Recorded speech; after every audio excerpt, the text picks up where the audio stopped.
Hello, everybody. Welcome Hey. to a brand new podcast. As you can see, we are trying to figure out how podcasts work. I think this is at least the first time in many years that I personally have gone live on YouTube. I don't know about you, Mind. I go live like once a year, so I've done it, but Okay. it's doesn't happen enough. Awesome. Well, this is very exciting. This is very fun because this is the first of many episodes where we are going to be going live weekly and talking about all things Lego. See a lot of folks. Oh, ACOB is in the chat. ACOB, the superior podcast, I think. They definitely know what they're doing a lot better than we do at StreamYard right now. But we're very excited to do this. Yes, we are called the Brick Pit, just like the iconic Ninjago set, the Dragon Pit. About 15 minutes before the stream started, we were arguing about what the name should be, and we went through Brick Battle Arena, Brick Battlegrounds, and then he said the Brick Pit, and I was like, you know what? Yeah, this is the Brick Pit. This is the Brick Pit, and now that's the name. And it was decided upon 15 minutes ago, and now we are stuck with it. So this is the Brick Pit podcast. I see a lot of people's dragons are rising in the chat, which I always love to hear. I love seeing dragons rising. My dragon has been risen all day, waiting for this podcast. So, and now the time has come. So we're here. Bricks by Mind, do you want to introduce yourself? Because we are starting on the Bricks channel, so everyone can meet you. Yeah, hi everyone. I'm Bricks by Mind, one of the permanent co-hosts of the Brick Pit podcast. Because if you didn't see the announcement, if it wasn't clear, yeah, this is a weekly thing. Hopefully forever, we're gonna alternate channels. But yeah, if you don't know me, I'm Bricks by Mind. I do a lot of Lego Ninjago stuff, sometimes Lego One Piece or Lego Pokemon as well. That's what we're doing right now. But I'm very excited to get to talk Lego because I have the stuff I talk about on my channel, but I have a lot of thoughts about other Lego that I don't really get the chance to talk about too much. So this is going to be a lot of fun. Very exciting. Yeah, I mean, this all came from an idea because Mind and I, we call at least, I would say, once a week at a minimum, probably more, but we call very often. And many times during those calls, we call for work. But even if we're calling for work, I would say a good 30 minutes each call, we talk about Lego and random Lego stuff. And we were getting into all sorts of very interesting conversations over the past few weeks. And then finally, we were just like, what if we just did a podcast? Because we're spending the time talking about Lego to each other anyway. So we might as well lock in. But yes, this is live, so we will do our best to address the chat. There are lots of chat messages. Thank you, folks, for watching. Lots and lots of great Bricks by Mind comments here. Do you agree with that statement, Bricks by Mind? Oh, it disappeared too fast. Smart Brick Pokemon I will talk about. That may have been what I was building right before we hopped on this stream. That is awesome. Dareth says his dragon is brown power, which it does. Dragon's Rising is, of course, PG because that's the name of the popular hit television show for children. Paul is in the chat. Thank you for being here. A Duck Brick stream that started on time. And Ninja Blitz says, I thought this was based off the Slither Pit, which, that's the official answer. That's better than the Dragon Pit. Like that. Actually, we could have just called it the Slither Pit. That would have been awesome. Luca Toon is in the chat. Asks, Duck Bricks, do you listen to Pink Pantheress? I think Bricks by Mind is a much more likely culprit to listen to. Yes, and I do. I don't listen to her enough. I'd like to get into her stuff more, but yes, she is on my playlist. That is awesome. I think we'll be jumping around all sorts of different topics here.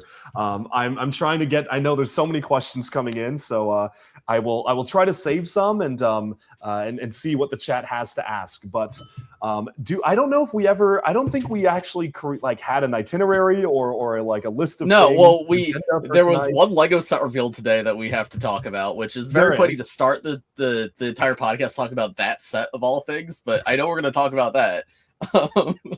Should we just jump into it? So I'm actually thematically, I'm building you may be able to guess which awesome Lego set I'm building right now that is thematically tied into the set we're about to talk about. I can't even tell you what set that is. Well, my friend, this is the border of the Lego art. Oh, yes. Bridge over lilies, bridge over water, something like that. And that is very on brand for this stream. I'm thinking that we'll do questions maybe at the end of the stream, like the last 30 minutes. Yeah, I think that's a good way. Or whatever there's a lull. Like if there's a good time, sure. Yeah. But I think we should focus to the main subject first, and then we'll get to that later. Yes, yes, because I see lots of questions coming in, which thank you everybody for typing them in, and we will go back through and go through them at some point. But yes, if you don't know, there was a brand new Lego set that was just revealed today, and it's certainly it's an interesting one. It's not the kind of one that I think either of us would ever like dedicate time to talk about on either of our channels. Okay, I actually not on my channel, no, Maybe but I you do have thoughts that I want to share. Okay. Can everybody see my screen? This is the first time I'm doing this. We'll be better at this very soon. That is people can see it. Awesome. Okay. So there was a Lego art set revealed today. Is it even on lego.com? I don't even see it on lego.com. Oh, it is. Okay. Okay. Okay. So this is it's $300. Dude, that is so awesome. That is real awesome. But yes, this is a new Lego art set. It is based off of the iconic The Kiss artwork. And if you're looking at this, so this is actually a pretty flattering image of it, I think, because you can actually see the face of the woman. Head on, I think the very first image that was revealed was maybe this. And that was like, what am I looking at here? This is some sort of this is some monstrosity, like it's the yellow blob set. And I'm going to pull up a photo of the actual artwork so people can see what the actual artwork is supposed to look like, because this is like a beautiful, famous piece of artwork that really I don't think is really replicated all that accurately. So I'm gonna share my screen here so you can see this this is actually supposed to look like. So this is the artwork. So you can see this is very clearly like it's a beautiful piece of art. There's like a very clear face there. There's like two different skin tones there, and it's like culturally significant. All sorts of beautiful. I mean, this is quickly become like an art analysis podcast. But like, I like great way to start. Yeah, great way to start. You know, the woman has got like a lot of circles. The man has a lot of lines. Like that's pretty symbolic. You know, I feel like that's like it's nice, right? Like this is you can clearly see there are two figures here in this piece of artwork. And that's what I really want to emphasize is that you can clearly see two different figures in that artwork. And then let's go back. Let's go. I can't believe this is the first thing we're starting to talk about. Dude, no one's gonna watch this podcast ever again. We just lost all our viewers. They're like, man, they're talking about Lego art. I don't care. But yeah, so this is the Lego set. But I felt like this was relevant to talk about because I feel like this is kind of emblematic of the current state of Lego in 2026 in general. I'm curious to hear your thoughts, Sean. Okay, so I feel the same way about this set that I feel about the sunflowers and the bridge. The bridge, I think, is the best one of the three. Really? But I think the sunflowers is way better than the bridge. The bridge, you like can't really see the 3D-ness, but go on. So, okay. When this set was revealed, I read the Reddit thread about it today, and all the every single comment was like, "This is beautiful. I love this so much. This is awesome." So, I guess people connect with it, and maybe if I was more familiar with the artwork ahead of time, I'd connect with it a little bit more. But see, when I look at this, I just see a yellow blob. I see maybe like go back to the flat image. This is what stares back at me when I have a really, really bad food poisoning and I have to go to the bathroom. But look at all what's in the toilet. 5 people admiring it in the photograph here. Like I don't know. I can't make out anything here, and that's how I felt about the sunflowers too. Is I felt like you could not. For what it's worth, I think the designers did the very best they could with flat pieces recreating such a complex brush strokes. But I also just don't think this translates. I don't think any of them have translated to Lego well. Like, it just is such a different medium that it just does not connect for me at all. Yeah, it's interesting because, like, when the image first came out, first of all, I do want to call out a couple of things. ACOB has sent us a $1.99. Thank you so much, man. Really, really appreciate it to you guys for sending this. That's very kind of you. The first super. Good luck on the new venture. Very, very thankful. And iReal J Money has also sent $1. Thank you so much for that. And thank you. But guys, remember, this one's on Duckbrick's channel, so you're giving him money. Remember, next week it's going to be on my channel. Yeah, so just remember that part. Duckbricks can use that money to buy more GWPs. That's Maybe that's a future topic.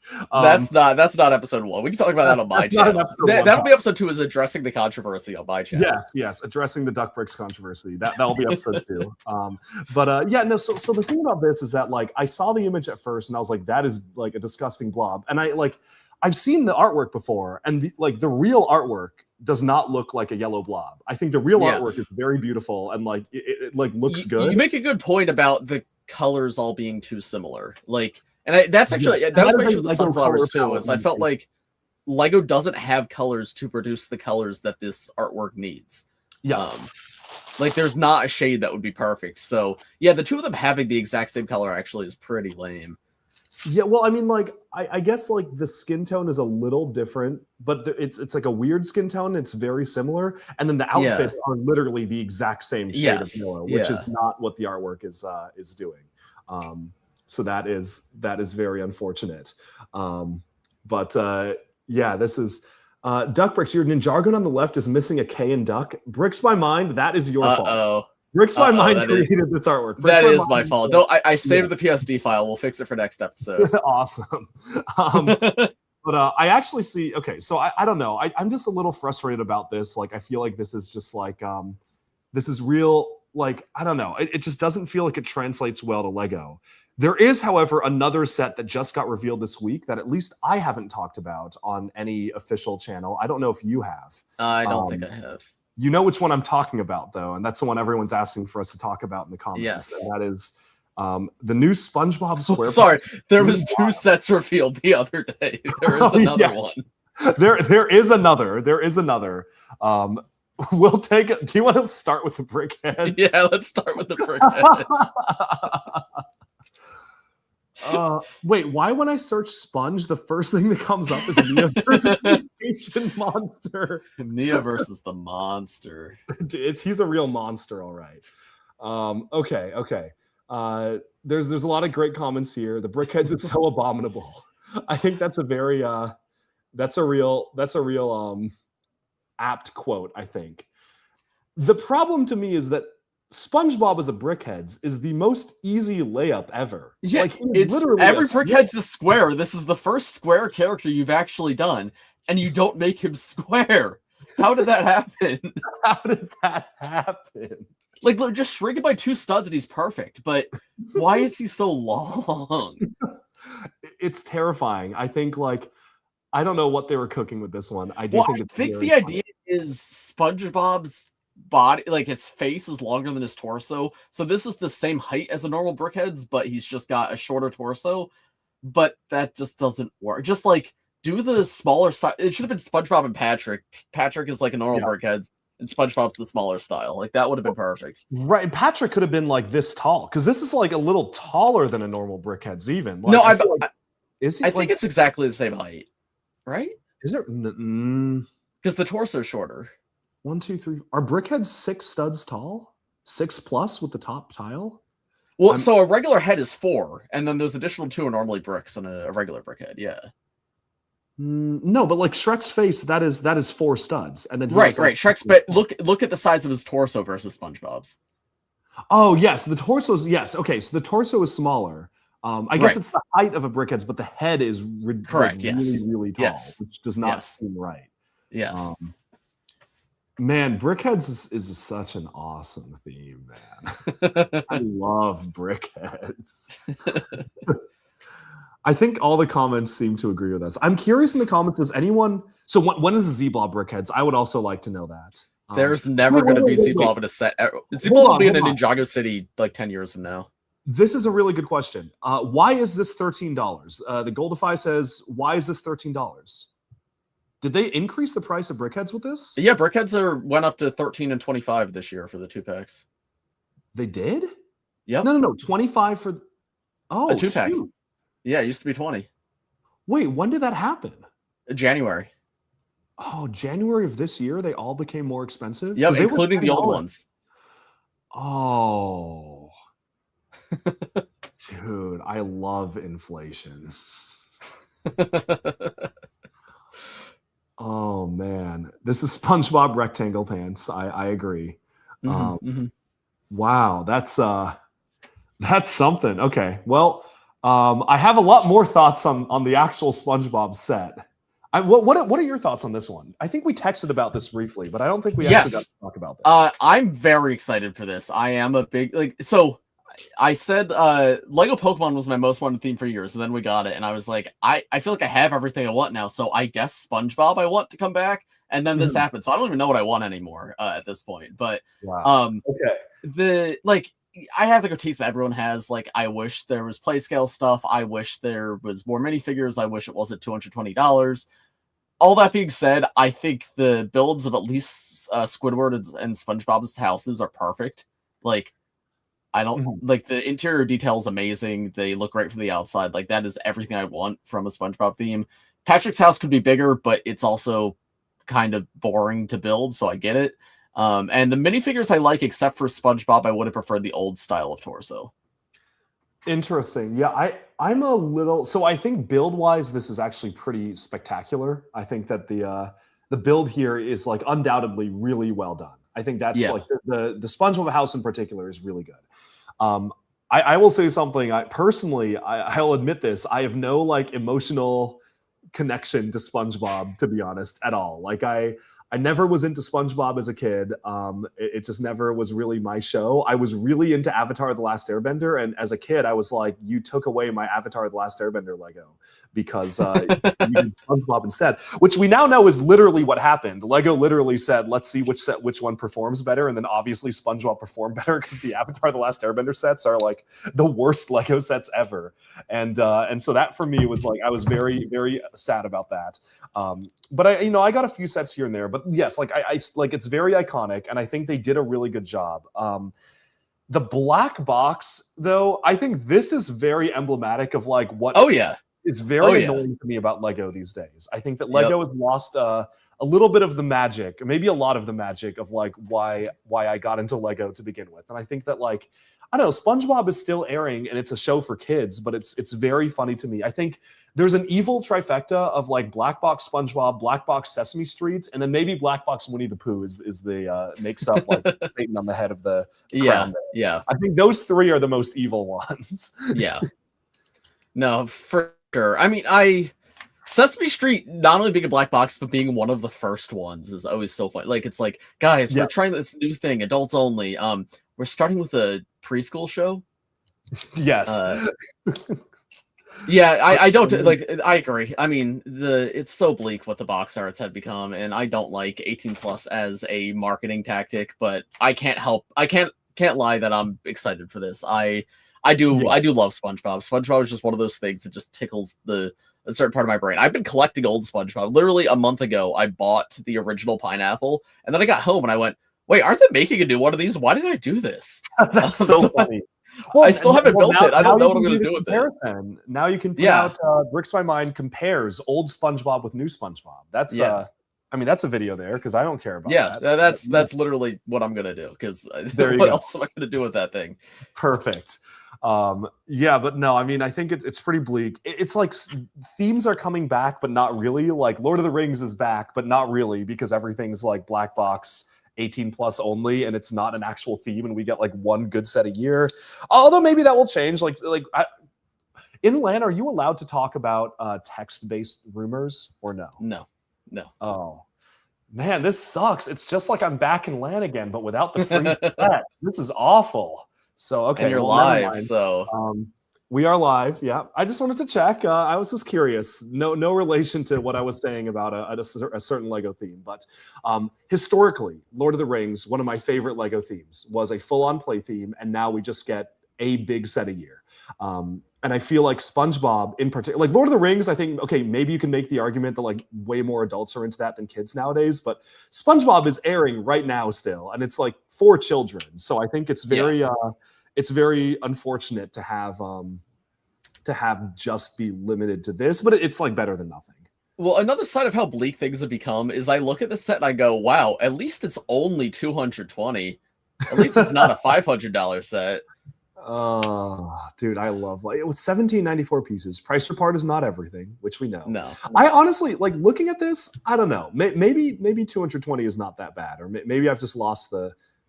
I don't have any sense of what money means, but maybe Duckbricks lost that a while ago. Speaking of money, thank you so much, iRealJ Money, for the $5 super chat. Really appreciate it. Thank you for doing that. I got the Arc Dragon Alive set, and I thought it was a pretty good set. Then I built the wings, and it became a disgusting creature. I 100% agree with that. I think that set is pretty good until you build wings. I'm totally in alignment. I don't know if you feel the same way, but I think I like it more than most people, but I get it. That's how I felt when I first saw it, but I came to appreciate it. Could you go to the 3D spin? You need to see the back of Gary if you've not seen the back of Gary yet. Oh, what is the back of Gary? So you see how he has a shell on one side? What would you think is going to be on the other side of that shell? Would you say the other half of the shell? Because no, it's not. Just like the where is he? Why? Oh no, they're hiding him. Yeah, they're not wanting to show me the back. Is it no shot? Yes, it's just completely flat. It's flat. Oh, because this is one plate. Yeah. Oh, it's not flat. There are two studs on one side. Yes, it's not correct. But there's no other shell. So the other side of him is two studs and a 1x2 semicircle tile.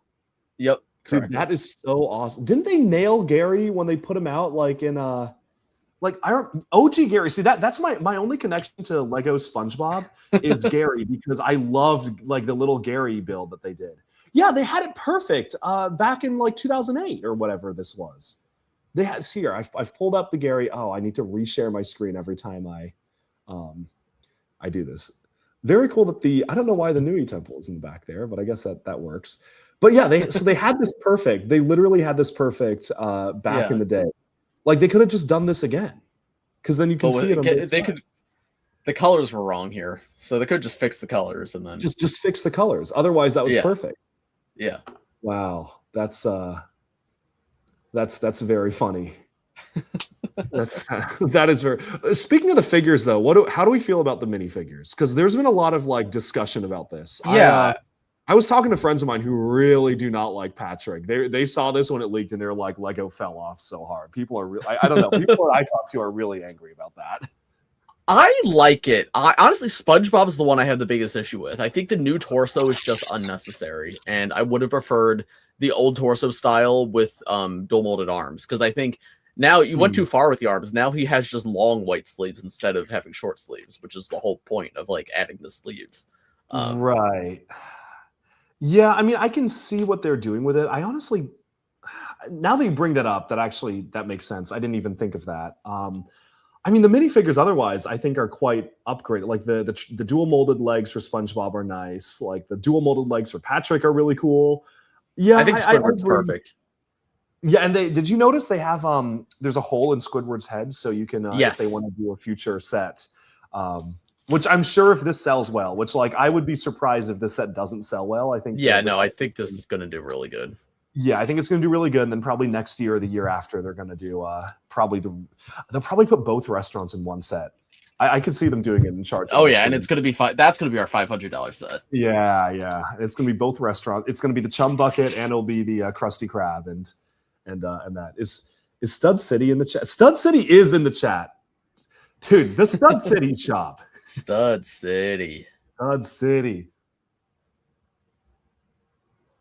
I don't know if you know what I'm referencing.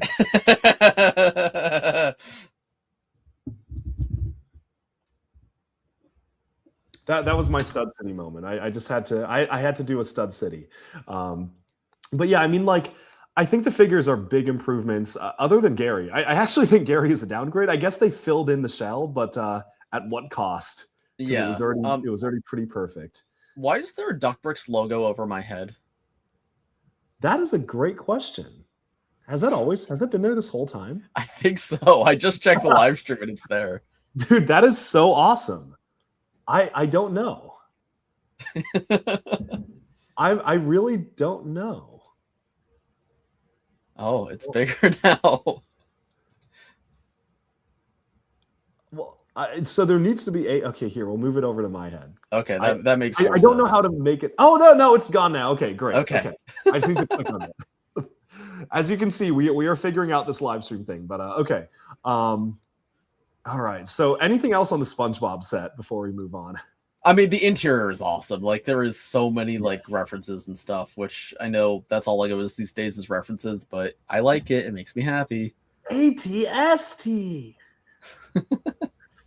I think it's a nice set. I think it's all right. It's not the, there's no play features, right? Like I think are there 0 play features? Probably, but the interior is what sells it for me because it is a very accurate interior. They did like multiple rooms that are all like real things from the show, and I get not caring about this as much if you don't know the show, but like I grew up on SpongeBob, so I like his bedroom is perfect. Like even with the bed on the angle and everything, I've liked play sets obviously, but this is really good. Yeah. Also, Patrick's house is so small. It's really funny how small they made Patrick's house.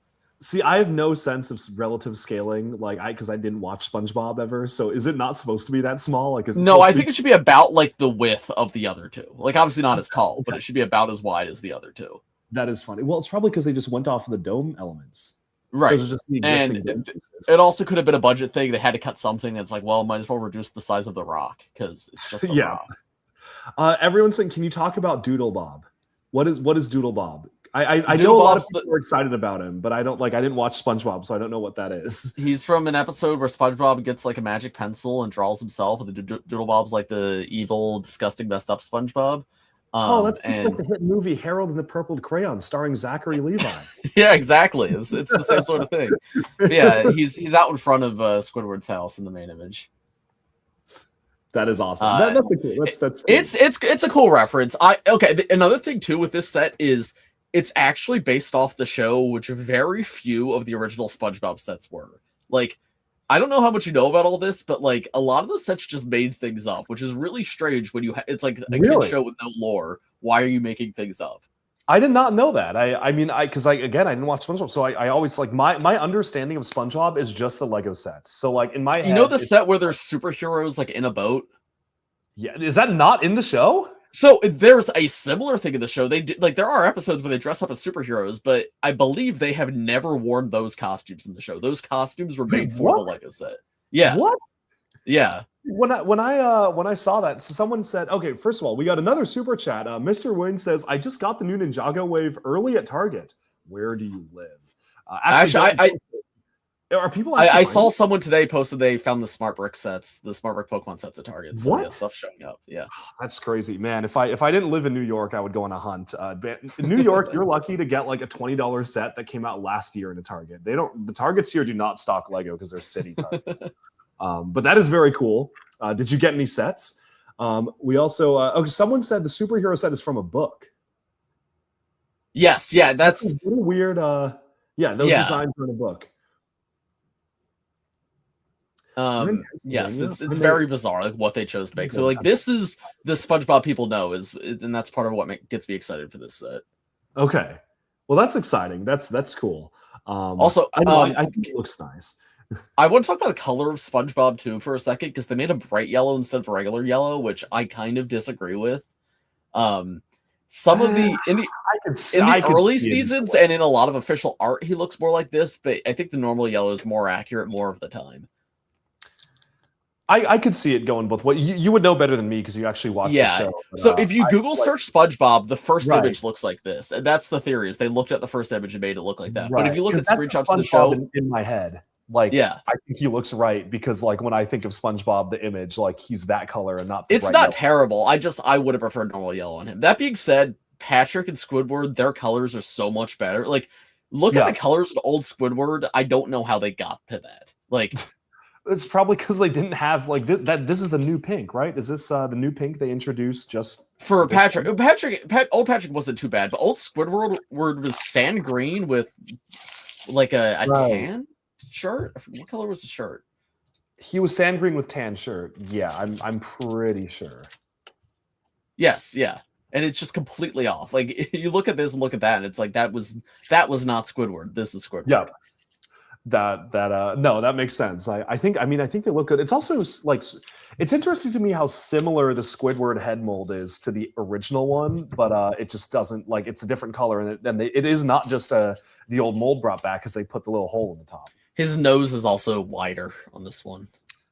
That makes sense. I can see it. Yeah. But yeah, I mean, this looks like a good set. I think this is a pretty good one. Yeah. This is, yeah. So SpongeBob is using those are regular minifig hands, but it's using the hands that they used in the Minions. And I Minions, think yep. there's a couple of Super Mario characters that also use these hands. There's probably something else I'm forgetting, but yeah, Minions is where they introduced those hand pieces. Yeah. But yeah, no, that very, very good stuff here. I'm pretty happy with this. Any other like Lego news? Maybe instead of going on Lego.com, I should just go on Brickset and see like what Lego news there's been. Yeah, recently. because then we can talk about news that has been revealed, and then if it's on Brickset, we can talk about it. If it's on Brickset, that you're hey dude, I can talk about whatever I want, but you are allowed to. Not on the Brick Pit, you can't. The Brick Pit, we follow the rules. Lists for. Okay, cool. Thank you, Pick a Brick team. SpongeBob. Oh, the third idea review results. This is actually I have oh some yeah, on this one. Dude, these happened yesterday while I was at your house, and we didn't even talk about them. Really? Oh well, I guess we were working. Yes. Yeah. Okay. Jumanji board game. I feel like this, like, I mean, I don't know. I'm sure the inside has something cool in it. Listen, this it would be really cool if it was Master... $60. It's going to be $150.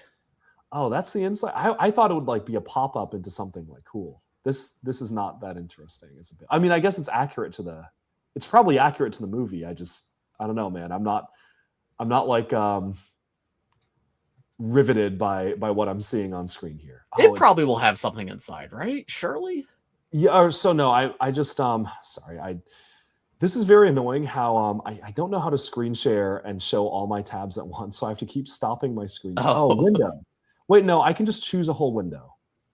Okay, there we go. Now I can go on multiple tabs. This is good. Yeah, this is good.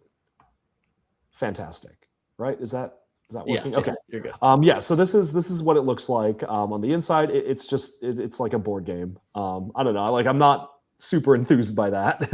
Well, it's going to cost $120 or $150 or $200. Do you seriously think it would only cost $120? I think it would be like $200, $250 easy. Probably, yeah. Yeah. I don't know. Like I feel like for a Lego Jumanji set, I almost would have wanted like terrain. Well, they might change it. They might switch it up. I guess we'll see. Ninjago Dragon's Rising sets found early as well in Taiwan. Very nice. But yeah, I think this was designed, however, I'm pretty sure by the most recent winners of Lego Masters, which is very cool. Unlike me, they got to prove that they actually can design a good set, which which is very unfortunate. I'm very happy for them. I did not get that opportunity. So that is very cool. Congratulations to them. I think that's very nice. The one I'm very excited for, though, is Universal Monsters. And I wish that this was just like a Halloween castle and not IP slot. But I think it would be really cool. Universal Monsters is the fakest IP ever. They're trying so hard to push that as like a brand. It's like, man, these are public domain characters. Stop it, dude. It's the dark universe. It's the dark universe featuring my favorite film, The Mummy. Yes, The Mummy. The Mummy featuring Tom Cruise. Yes. I think this could be like, again, right? Like Lego could have just made this set and they could have included all the same characters, but not made it licensed, which I find very funny. Because all the characters are like, does the license do anything for the sales of this set? Like, is a big brand as Universal going to make it sell any extra copies? I think the only thing is that some of the characters, because I remember there was some discourse about like the Bride of Frankenstein. I think Universal owns the white streaks in the hair. I think that's the delineation. And then if Lego did it, then they would have, because James Gunn had this issue when he put the Bride in Creature Commandos. And the concept art showed her with the white streaks in the hair, and then he found out that he's not allowed to do that. So then he just gave her like regular colored hair. And I guess Lego was like, well, we want the iconic versions of the characters, and they're very IP obsessed now. And I feel like there was no world in which this would have been made as a standalone set. Although they did just announce the Midnight Valley sets, which I think could be cool to talk about. But so maybe, I don't know. It's a weird choice. Yeah, I don't know. It's a big castle that's going to be like $400 because that's what every Lego set costs these days. Yeah, I don't know. I find it hard to get excited for anything anymore when it's all just so big and expensive. I think I'm way more excited about this than you. No, absolutely. I'm definitely a castle junkie. I always I feel like we don't get enough official Lego castle sets, and I mean this isn't quite right, but that's it's still a castle, so I'm excited about that one. Shout out to the Mummy 2017. They should bring back the Dark Universe, just make it darker. True. Dude, that was the problem. They just need to make it darker. They need to make it darker than dark. That is very true. It needs to be dark, man. It needs to be real dark. Thank you, Rune YT. Okay, next up is kimonos by Drix. Holy yo! Oh my God, he's back. He is back. This is this is Lego Icons. This is a very Lego Icons black box coded set. I'm not gonna buy it. It's not for me, but I guess. What do you mean, man? It's Ninjago themed. This is certainly an ideas set. Like this, I believe ideas would make this set. I'm very excited about Lego Ideas Ramen just because I feel like that is such a funny concept, and that is the Lego Ideas set of all time.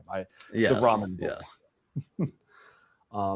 What Star Wars sets will we get for the movie's 50th anniversary? We know, but I don't think we're allowed to talk about them because Bricks by Mind is on this channel. No. But, the information may be out there.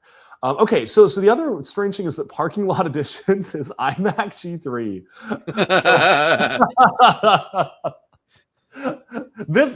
This would be such a funny Lego set. This would be peak Lego. This would be peak display slop. Have we ever gotten a licensed object? Because we've gotten a lot of objects, but have we gotten a licensed? I guess because we got a lot of Nike shoes.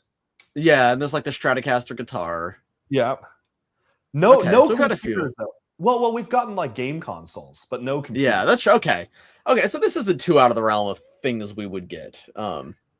Harry Potter objects, true. Yes, that's true. Lots of Harry Potter objects. I think this. I actually think this would be a pretty funny build. Yeah, that season 4 pixel. that is an awesome comment. But yeah, see, so the thing is here, this Ninjago Fan 247 has brought up a very good point. Actually, I wish Lego would go back to making Lego sets that were awesome for play and display. I feel like every Lego set today is great for play or display, and almost never both. I agree. I other than maybe Ninjago, I don't know.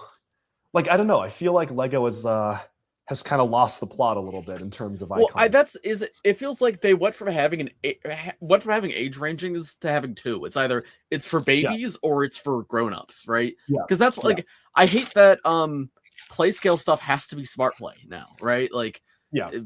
Star Wars is all dioramas and helmets and busts, and then it's smart play. And it's there is a middle ground here that you're not capturing.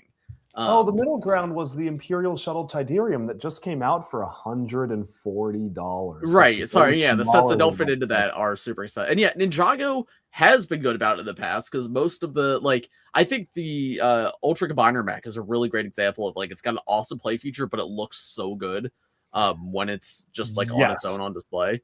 Yep. Agreed. But that was Leechy. But even that's why Legend scares me because those sets are beautiful for sure, but they're just becoming what every other Lego theme is, where the Ultra Dragon, objectively, it's really well made. It's a very well made set, but it's just a statue that does nothing. Yeah. And that is, so I'm torn on that because I think it is cool for Ninjago to acknowledge and say that hey, we know the older audience is here. We're making stuff for you as well. Mm-hmm. But I think that having it overshadow, having it take away so many slots. That's the thing. This year was a little bit. I wouldn't have any issue with Legends if it was a separate budget and a separate team. But you could see this summer we didn't get new ninja suits because Legends had to exist, and I don't need new ninja suits. But why are we taking you're not going to create new fans if you don't give the kids anything. And I even like this. I like the Summer Dragons Rising Wave, but it's just small. It's so small. Yeah. And it's small and it's young. Which are things that should exist, but it was all delegated to the youngest of age ranges, but it should span everything. Yeah, I agree. I think that there's just a lot to be said about that. I'm really curious because Lego won't even give Marvel and DC a separate budget. So if they're not doing that, they're not going to give like Ninjago Legends and like regular Ninjago a separate budget, because like that is the best way to do it. Is if they treated them like two separate IPs, two separate things. But they would. Or if they did share a budget, then like just increase the budget. Like, okay, we're gonna add Legends in, then add however much extra budget you need to add it onto the theme. And sure, it's the same theme still, but it's clear. Like it's very. I mean, this year they definitely had a higher budget with like the old town and stuff. Like you could tell they had more budget to work with. But even still, it just things feel stretched really thin this Ninjago wave, and that's what I'm scared of. Yeah. So I guess we'll see, because I mean, it clearly seems like they're going to continue to do legend stuff into the future. It feels to me that like that's not something that's going to go away anytime soon. I think they're investing a lot into Duskfall. Like that seems to be like a major yeah, I am curious how this wave of legends is going to do, because I think the Titan mechs are going to sell well no matter what, but I don't think the other two are going to have that many people like jumping at the bit to get them, because the small one is too childish for the adult audience that they're trying to go for, and the big one is just so expensive. Yes, well, the small it's a problem because it's just like the higher age range got cannibalized by Legacy this year, and that's why it like all of it seems like it's just completely like not aged the right way. So I think that's definitely a big issue there. Yeah. A question in the comment: what am I building right now? Guess what awesome Lego set I'm building right now. So awesome. It is so awesome. But yeah, I think that Duskfall, do you think that Duskfall being like good or bad will significantly change sales for Legends this year? I mean, I don't know about good or bad. I think number of views. Yeah, I think like if it attracts a new audience and like people actually watch it outside of the Ninjago fandom, I think that will change things a lot for the future. Because I remember when Monstrosity came out, and like TikTok and Instagram was filled with reels of like people who had like never like touched Ninjago in years being like, oh my God, what happened to Ninjago? And they're like, that's what the show looks like now? Oh my goodness, it's so cool. Which I mean, like, you know, like say what you will about that, but I like it did reach a different audience. Like that absolutely reached the audience of people who were like, I stopped watching after the skeletons. It's like, oh, so you only saw the pilots. But like, yeah, I feel like it is interesting to see like the impact of like older skewing Ninjago for sure.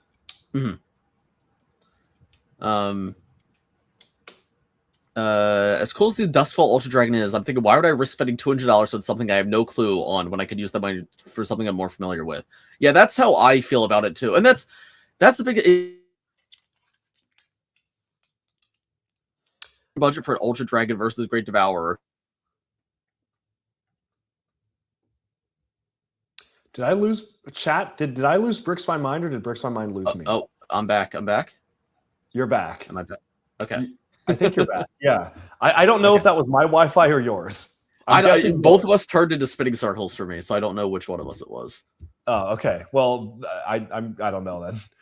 Yes, that was a merge, guys. We just got hit by a merge quake.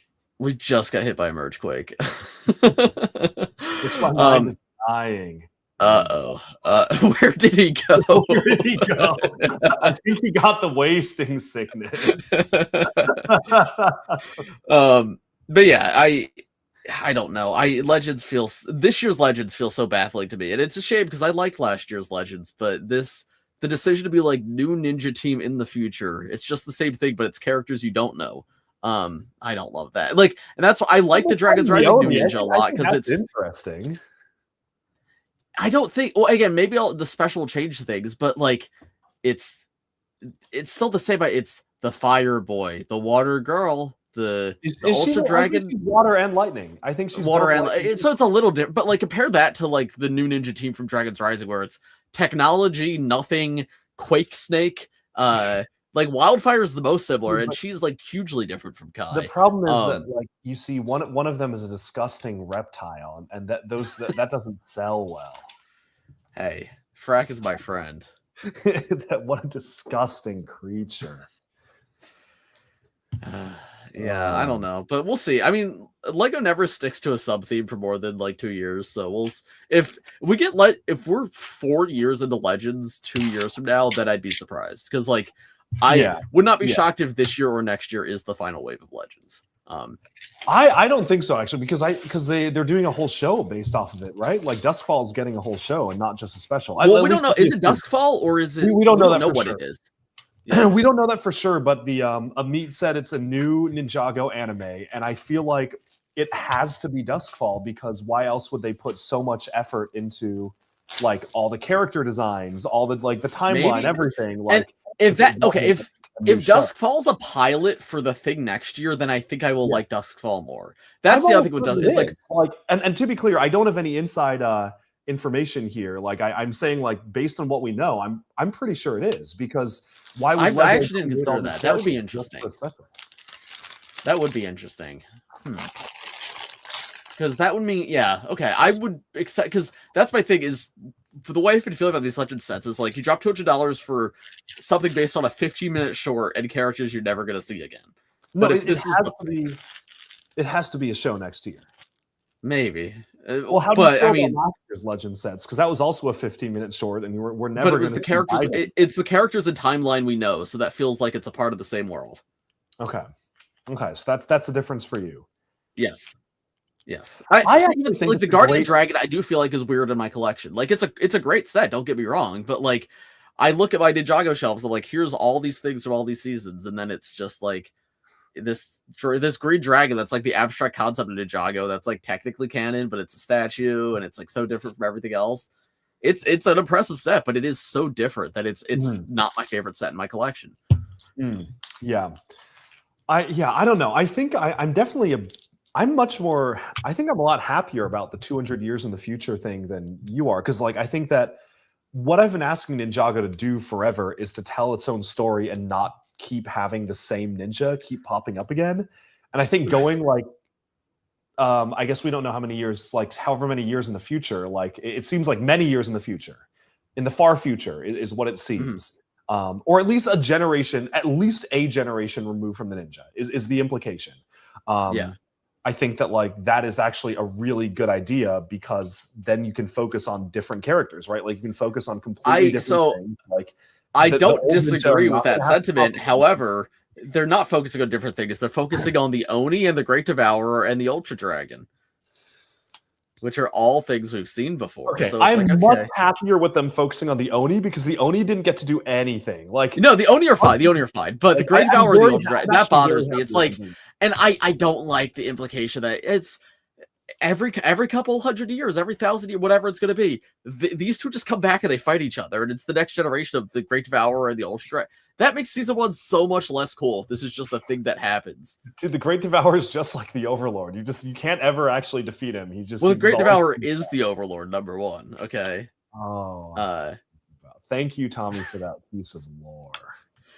And the Ultra Dragon, man, I don't know what that is. He stands up now. He stands up now, yeah. The Ultra Dragon got busy in the first realm, and General Makia got busy during Hands of Time. And that's Bucket Pancakes 67 asks, when will Nia become pregnant? Dude, that's a really important question. Do you know? I don't think we can talk about that yet. Oh, that's right. That's future information. Oh, yeah.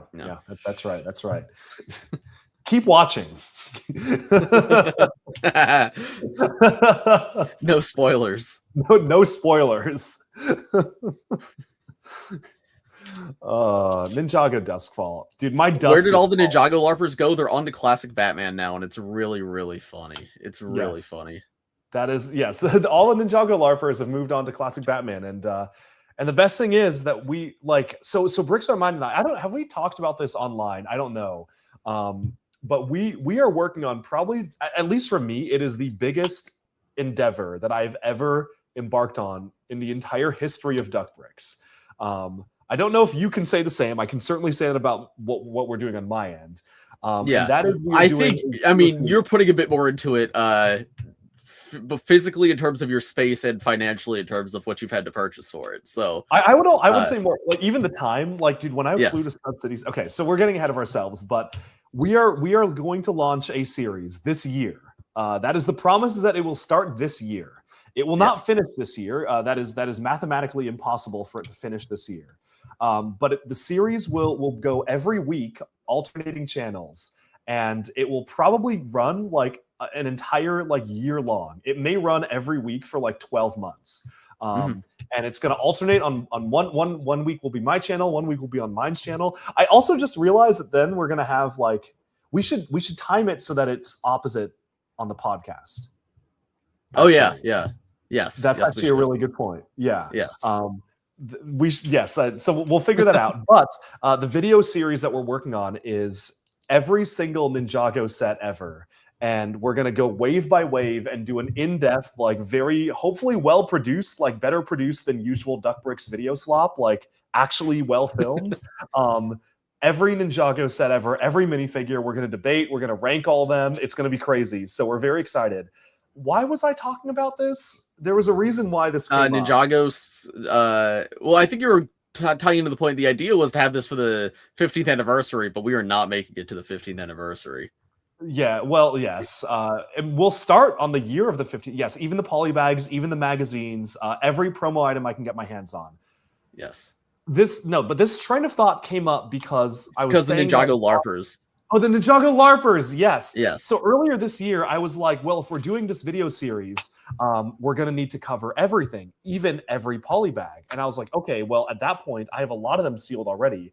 I might as well buy every polybag sealed. And I was like, well, if I'm buying every polybag sealed, I should buy the idea is Cheesy Studios level to the point where Cheesy actually was very kind to let me know the exact camera setup he uses. And I bought it all. So he told me exactly what to buy. And I purchased the exact cameras he uses and everything. So that was very kind of him. The goal is to be really, really nicely produced. But anyway, so right around like at the peak of Ninjago hype, I bought every sealed magazine gift and every sealed polybag because I was like, we're going to need this for the video. And then Sean was telling me the other day, he was like, dude, isn't it funny how you waited until Ninjago prices were at their worst for you to make all these purchases, and then now it's died down, but you bought them all already? So that is very awesome. I think that is very funny. That was my Ninjago. It's still nowhere near what it was, but it has died down significantly. Yes. Do people try to convince us that Lloyd DX was $1,000 figure, and he's like 500 consistently now? Which I mean, he was too much money, but he was for like a week. Yeah. I think for literally 1 week he was a like $1,000 figure. I never believed that. No, there was one sale for like 1,100 when there was still 800 listings. I think that was a fake sale made by a whatnot seller or a Bricks and Minifigs or something, so they could justify hawking up their price and be like, "See, it sold for 1,000. It sold for 1,100. I'm giving it to you for 1,000." Like that may have been the case. That may have been some Stud City Shop tomfoolery going on there. Stud City Shop, dude. I love Stud City. But yeah, no, I don't know. Maybe that was because I sold a few because you got some to sell. Did you sell yours? No, I only got one. Well, because I was intended to get 3 for that purchase, but then you accidentally sold them on whatnot. It was actually by accident because I just lost count and I kept auctioning them. Because I forgot to take them with me when I left, and I was like, "Hey, you stole all the cubes," and you were like, "What? I sold them all, man. There's none left." Yes. Okay. No, this one is on you because I thought. Yes, Bricks by Mind and I, we did a whole shopping trip, which actually the vlog of that trip will be released this coming Monday, so stay tuned. But Mind and I, we did this crazy Lego used shopping trip, and we bought a ton of stuff, and a lot of it was for ourselves, some of it was to sell. And when I've Mind sold left, 0 from that trip, so you can confirm not a scalper. No scalps here. Dude, what happened to all those minifigs? They're in my collection. Actually, I did sell a couple. No, they're not in your collection, my guy. The Serpentine are. Every single Serpentine minifigure I bought for that trip. I believe that. No, they're separate. I need to do something with them. Yes. I've sold a couple, but nothing. You received all those Chima parts that we got too, right? Yes, and they are in a bag, and I've not touched them. That's awesome, man. I set aside. You got the lion's share of the Chima parts. You got like 3/4 share. You got it. Laval's share. Where's my Speedor? Where's my Speedor? Laval is so awesome. He is. Dude, did you get Blodvik the bear? I don't know. That is a very important. Did you get Blodvik the bear? I don't know. I'm so sleepy. Nap time's over. I can't find my Speedor. Baitar Supremacy. There we go. But yeah, where were we? So yes, anyway, Mind took all the stuff that he wanted to sell back home with him, and then I assumed all the stuff left was mine, and then I had an auction stream, and then I sold all the Lloyd DXs, and he like right after my stream ended, he was like, "Where are my Lloyd DXs?" And I was like, "Oh, they're all gone. They are 100% gone." Well, so I bought. So we figured it out, and one person canceled. So you sent that one to me. And I intended to sell it to a friend for the price I paid for it because he didn't have one. So I was like, "Hey, I found one for much cheaper than the market. You want it?" And he was like, "Yeah." And then he's like, give me a moment." And then like 2 weeks later, he's like, "Hey man, I don't need it anymore. Someone's just trading me a used one." And I was like, "Okay." So I still have it, and I'm debating whether to keep it or sell it because on the one hand, sell, make my money back. It was an expensive purchase. But on the other hand, I like to have 2 of every Ninjago minifigure, and I only have 1 of that one. Oh, and also, man, everyone is saying Duckbricks is displaying a lot of gluttony this past week. I think owning 2 Lloyd DXs just so you can own 2 of every Ninjago minifigure. No. Okay, actually, but there's more reason. That's a real glutton. There's more of a reason to it than that because I like to have every minifigure in their official orientation. However, there's certain minifigures that can be improved. So I would like to have 1 Lloyd DX in the official way and 1 Lloyd DX with the classic Green Ninja mask. So that way I have the one that looks good and the official one separate. Okay, that's actually fair. But then your Green Ninjas are going to be incomplete from... well, that's the other thing, because I bought the Green Ninjas for their masks, but then like they're cool, so I haven't taken the masks off. They are really so like, cool, do I buy masks separately? I don't know, but masks are $70. I don't know. Honestly, at this point, I would say keep it because I sold them at the right time, but you would not be selling it. The thing, it's an entire. I could always make my money back. That's the thing. Like, there's no part. Like, you'll if I ever money back, you won't like 3x your money like I did. No, I won't 3x my money. No. That immediately paid for even more Lego. That's but again, my intent was to sell it to a friend for the price I bought it at. So. I can't believe that we're sitting here talking about Lego investing in the Lego market right now, man. We got to talk about something else. This is an evil topic. This is a really evil topic. Listen, but I mean it when I say I barely sold anything from that haul. Most of it was for myself. More will be sold one day, but not every single Serpentine part I got was for the personal collection. And one day I will make the world's biggest city of Ouroboros, and it'll be awesome. The world's biggest city of Ouroboros, just like how I'm making the world's biggest Black Knight Sea Serpent ship. Yeah. It's very awesome. But a question about is this podcast going to be weekly, and is it going to be same time? It should be the same time every week. Next week it will not. And the following week it also will not be. Oh, dude, that's so awesome. Well, next week I'll be at San Diego Comic-Con. So I guess... Actually, sorry. No, the following week is good. The 3 weeks from now is my transit day on my family vacation. So I don't know how I'm filming that day at all. Oh, okay. We might have to do Tuesday, actually. Okay, we'll figure it out. Yeah. I mean, I guess I theoretically could do it live from San Diego Comic-Con and... because like I'll be hanging out with Doc Wyatt. We'll just that would actually be very funny if we just do the podcast and he's there. I don't know if Doc's allowed to appear on Lego YouTuber podcasts though without explicit permission because I think that was something we mentioned once. But okay, we'll figure it out. But yeah, next week will probably be different, and I guess the week after. But we'll see. It will be the week after will be fine, and then okay, it will be announced on both of our Instagrams for sure. And then there's going to be like at least a week or two where there's going to be this podcast will be probably in person because you're going to be at my house like end of August. So that's going to be great. But yeah, lots of. I think we have infinite Lego related topics to talk about. Yes. Thoughts on people are asking us to talk about the Bricks and Minifig situation. Well, you can hear us talk about that very quickly in our shopping tour video because that's not enough. That's like 2 minutes in the intro where we're like, hey guys, we're so sorry. We filmed this 6 months ago and we're just now publishing it. And we go to like 5 Bricks and Minifigs locations. We don't do that anymore, but we filmed this 6 months ago and we have to post this, guys. I put out a statement about the Bricks and Minifigs stuff when only part 1 was out, or actually part 1 and part 2 were out, and I think Bricks Minifigs corporate is deeply, deeply evil. Like, I don't know if I've ever seen a more evil, like blatantly evil corporation than Bricks Minifigs corporate.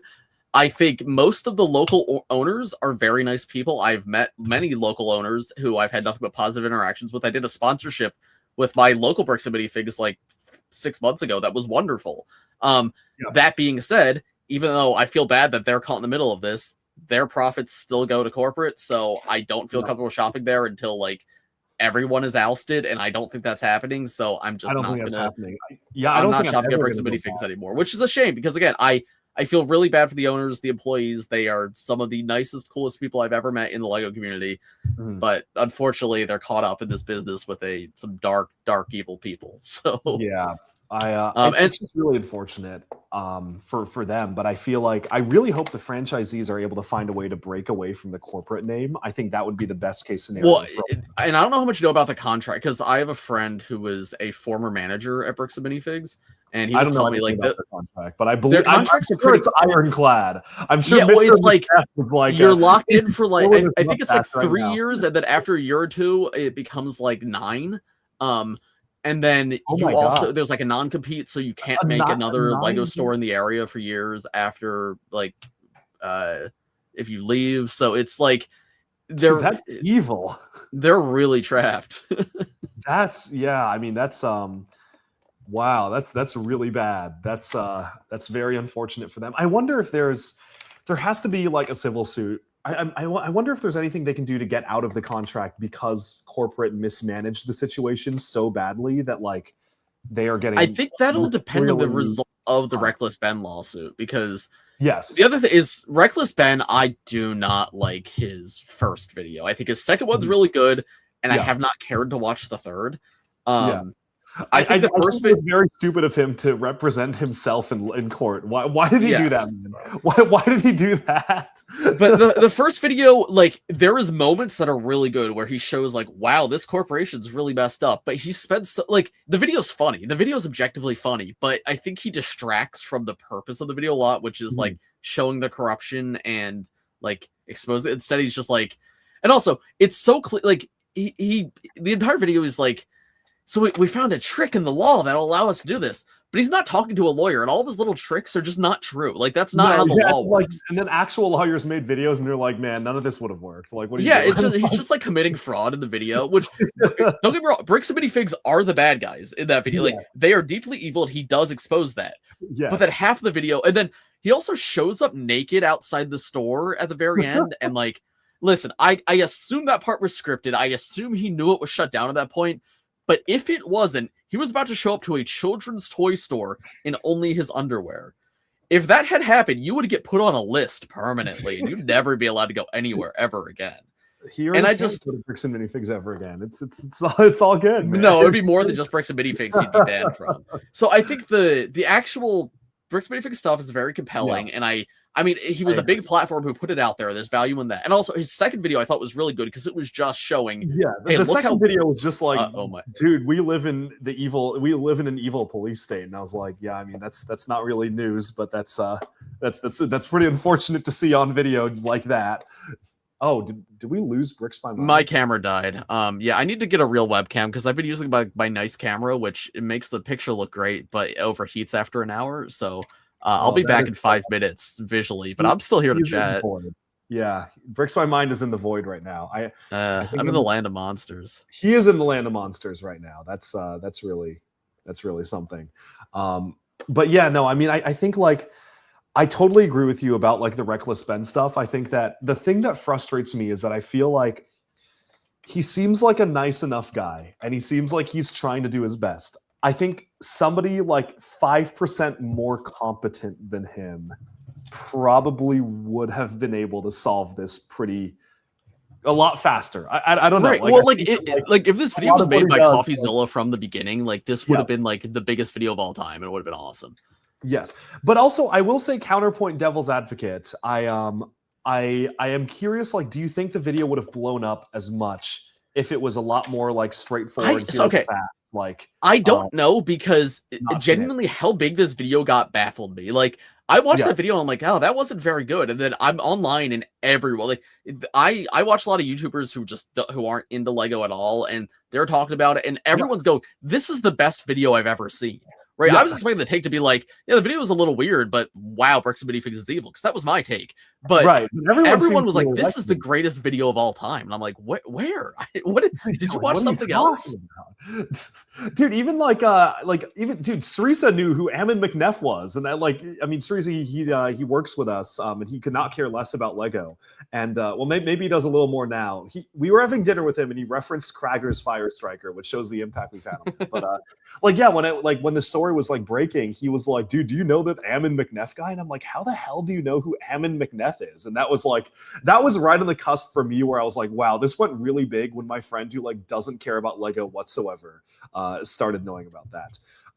ACOB says it would have been boring to not have the antics in there, which may have been true. I mean, that's true. That is true. I do, again, I will not deny that the video was very, very funny. It was certainly very, very funny. I just think I don't know, in terms of like getting justice, and also did you watch the CoffeeZilla video? Because that recontextualizes a lot in a very funny way. Yes, that was really well done. I watched that video, and I haven't seen a lot of CoffeeZilla videos, but that made me watch a lot of his other videos. Yeah, no, his stuff's really good, but he the numbers that were said in the Reckless Bed video were completely wrong. Like, it wasn't 200,000. And okay. So I'll dispute that, right? Okay, so here's the thing about the 200,000. From the very first video, everyone knows it's not 200,000, because that's Bricks and Minifigs just saying oh, it's a $200,000 collection. That's like Bricks and Minifigs charging me $50 for Legacy Kai. It's not actually. That's true, actually. Okay, you know what? Right? That's fair. That's fair. As a Lego fan, I thought that was the most obvious thing in the world. But then I was like, okay, well, they marketed it as that, so they're screwed. They called it that for marketing, and now they have now that's being kind of thrown back at them.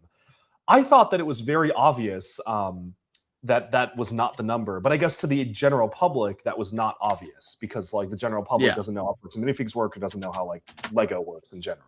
Mm-hmm. But I thought it was very clearly that was not the big revelation to me. The revelation was him getting Ammon McNeff on camera and having him just completely dig a hole for himself on camera. I thought that was it went even crazier than I thought it would with that nonsense going on. Yeah.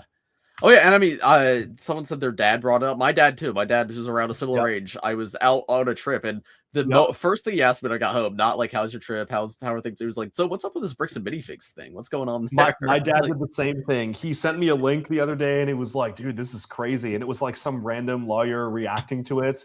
Because the thing is, for me, the sad thing is that Bricks and Minifigs was a big part of my childhood, because I used to live in Washington State and Oregon, where they started as just a quick road trip away. So it was a childhood ritual for me to go down to Oregon at least twice a year just to go to Bricks and Minifigs, because that was the only used Lego store ever, and there were 2 locations. So I have a lot of fond memories associated, and I guess I mean, that was before the ownership change and everything, but I don't think I can go back to one unless the McNeffs, and even not just them, everyone else stepped down. Right. They've dug themselves such a hole that it's even apologizing and giving the Lego back is not the answer at this point. You just it's too late. That's too little, too late. Yeah, they should have done that when it started. That was my take after the first video, and now we're 2 months in, and it's still not happened. It's all right, it's too far gone at this point. They're just hoping people will forget, and I don't know. Well, they literally are. I think there was an email that leaked that they sent out, and they were like, "It's the cycle of outrage, guys. People are just going to forget about this," which may be true. But to be fair, I didn't expect this to blow up as much as it did. But yeah, the other thing is I feel as someone who I literally I can't imagine being in the position of Ammon, right? And I run a company. Even if I was in the wrong, even if I was in the right, let's say I ran Bricks and Minifigs, and I was I truly, genuinely feel to my core that I am not responsible for this for some reason. I truly believe I'm in the right.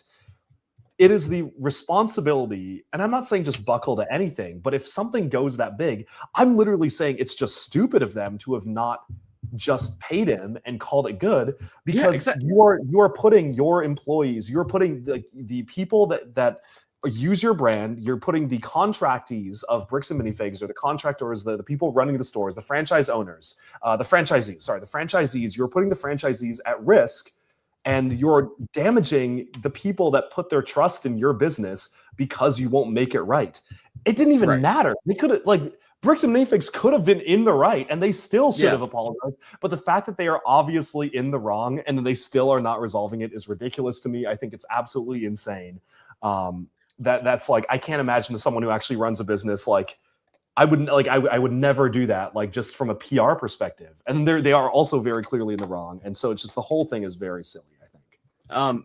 Jumping back to Bricks and Minifigs outside of this controversy, I mentioned how I've done collaborations with them. We did our shopping video before all this, of course, and I think the individual store owners a lot of them are very cool stuff. I've also met some that are not very cool, but most of them have been very nice. But one thing I've never liked about Bricks and Minifigs, and that I think was becoming a really major issue, and this kind of nipped in the bud, is their control over the aftermarket was really scary. And I think this, like the Ninjago LARPer stuff that happened earlier this year, there's a lot of factors that contributed to that. It was genuine interest, it was online resellers, but it was also, I think, genuinely these stores like Bricks and Minifigs specifically was a big contributor to that, because 10 years ago, right? You want to buy a Lego minifigure, you go to Bricklink. Like, yeah, some are on eBay, and there's a few stores like Bricks and Minifigs, but those are so rare that a majority of the population of that item is on Bricklink. So all of those sellers keep each other in check. But when there's 300 Bricks and Minifigs across the nation, and there's 300 Lloyd DXs for $100 on Bricklink, they each buy one. They say, okay, there's none on Bricklink anymore. $1,000 at every store. There's only one per store, and you're not driving to a second location to be like, hey, wait, both stores have one. So it makes the population of that item seem a lot smaller than it actually is. And I think that is that's why Bricklink, anything that's popular, Bricklink is useless for now. Like, Bricklink is only really good for pieces at this point, or niche minifigures, because if you want something that other people want, it's also, I think, a phenomenon that I feel like, for whatever reason, is much more, it's so much more tangible this year. I feel like this year, I feel like it got really bad. Yes. But Bricks and Minifigs has been expanding rapidly. Again, I was told this was before all of this. They had a goal that by, I think, 2028, they wanted to have 700 stores in the nation. I don't understand. Is Bricks and Minifigs even profitable? Like, how are they making money? Like, I don't know. Okay. Not to get too deep into this, but all I will say, they are based in Utah. You know what else is? A lot of them are based in Utah. Multi-level marketing companies. Oh, yes. A surprising number of multi-level marketing companies come from Utah. There's a connection there, which I won't get into here, but all I'm saying is I would not be surprised if their finances are a similar thing to an MLM, where I don't think the franchisees are super profitable, but I bet you Ammon's stacking a lot of money. Oh, I'm sure Ammon's stacking a lot of money. Yes, I think that's it. I think corporate is making a lot, and the people on the ground are really suffering for it. Like, that's genuine what I think has to be happening. Oh, that's it. Is the 6% that they take is revenue, not profit. So when they say they take 6%, they take 6% revenue, which at a resale store, revenue versus profit is a really big difference when you're a resale store. Yes. 6% of revenue is insane. That's ridiculous. Or even a percent of revenue is ridiculous. I would know. But yeah, like any sort of revenue percentage, I think is ridiculous. I also heard this, but this makes a lot more sense now in context, because, like, I heard a Bricks and Minifigs store owner say that they were only profitable from birthday parties and not the actual sets. Yeah. But the fact that corporate's taking their revenue, now that makes sense as to why birthday parties are the only profitable thing. Because they don't have to spend any money on birthday parties. Because you think about their expenses, because not only obviously employees and location, but then they also have to pay for every product they take in. So and then 6% of revenue, and there's nothing left. There's not anything left at that point. But Ammon's making a lot of money, I bet. Yeah. Oh, I met Ammon once, very briefly. This was like 2 years ago or something. Really? I didn't like actually speak to him, but I thought it was very funny because I remember him driving up like in a sports car to like the opening of like the BAM 100 and then like not talking to anybody. And I was like, whose car is that? It's like, oh, the CEO of Bricks and Minifigs. That's awesome. that was the one interaction. But I believe that Ammon McNeff is making some pretty fast. Well, that's like the prospect that they wanted to have 700 stores in the next couple of years is so like, imagine what the aftermarket would be if 700, like again, any minifigure, if every store bought one, you could clear out any stock. And that's not that expensive for them for every store to buy one. Yeah. I'm gone again. You're got battery exhausted. Your dusk has fallen. My dusk has fallen. This one's quicker. This is a quicker fix. Your dusk has really fallen. I love podcasting. Okay, we're back. But yeah, no, I mean, I think it was. Oh wow, that was fast. Oh, it was just a different camera. Yeah, no, just different battery. I have. Oh, okay. I was gonna say, bro. Yeah, makes sense. But yeah, it's a ridiculous situation. I mean, I just am frustrated because like I feel bad for the store owners. I don't know what like I don't what is the path forwards for Bricks and Minifigs? I don't think there is one. I think that there should have been. And the other thing too is like Bricks and Minifigs was so cool the first time I went to one, but then you go to an independent Lego store and you go, oh, this is so much cooler, right? Yeah. And to be fair, Bricks and Minifigs always varied by location. Some were great. Like again, I will give credit to my local one in Cherry Hill. Fortunately, I'm not shopping there anymore, but the guys there were very cool. Their store was great. They had like a huge variety I used stuff. to go to the Cherry Hill one all the time because when I was going to college, that was Cherry Hill. Oh, really? Yeah, Cherry Hill was my destination. Whoa, that's because that only opened like, but yeah, I guess that was while you were still in college. Because to me, it still feels recent that it opened. But that was, I think, near the tail end of college because I would go to Cherry Hill. I'd go to Cherry Hill Mall for the Lego store. That's where I got the the UCS Star Destroyer. Well, that's crazy. That's actually crazy to think about it. Yeah. Did we lose Bricks My Mind again? Uh-oh, am I not here? No, you're here now. Okay. Modern Brick Fest, is this live or pre-recorded? This is actually live. But yeah, we just haven't said anything about comments in a while. The Devourer really did have an effect on Bricks My Mind. He is fading. His dusk is falling. But yeah, no, Cherry Hill was like my stomping ground because that was the closest Lego store. And I would go all the time. But yeah, that store was always very cool. So yeah, it was always a variety of some were good, some were bad. But you go to independent Lego stores, and they're not all white walls with blue text. They don't always have that picture of SOG Lloyd with the legacy hood. Like every independent Lego store is actually unique. They like you can tell what the owners are passionate about, and that stuff's really cool. And I would love to see Bricks and Minifigs fall and more of those stores pop up. And I would love to see some of these Bricks and Minifigs franchisees just transform into an independent store and do what they want to do instead of doing what corporate wants to do. Like, I think that would be awesome. I think that would be nice as well. Yeah, I mean, that's what I keep saying. If they can break out of the contract, it'd be really cool to see what the independent stores would do. We have a question about when is the Minas Tirith review coming out for my channel. This is actually very funny because it was supposed to come out like weeks ago.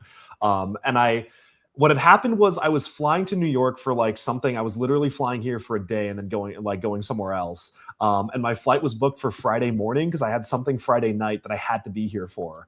And I built Minas Tirith in New Zealand, threw it in my suitcase, and spent like a day rebuilding it. And then the second I finished building the set, I got a notice saying my flight was canceled. And I was like, oh my gosh, I need to leave now to make my thing on Friday. So I booked the next available flight and went straight to the airport. So I spent an entire day rebuilding Minas Tirith so I could film the review. And then I immediately left and I have not been home since. And I do not think I will be home for many months. And then no one's going to care about Minas Tirith anymore. So unfortunately, the answer to that might be never. I'm sorry to say, unless people like really clamor for it, the answer to that question is probably never because the window is passed and I got cooked on that. But yes.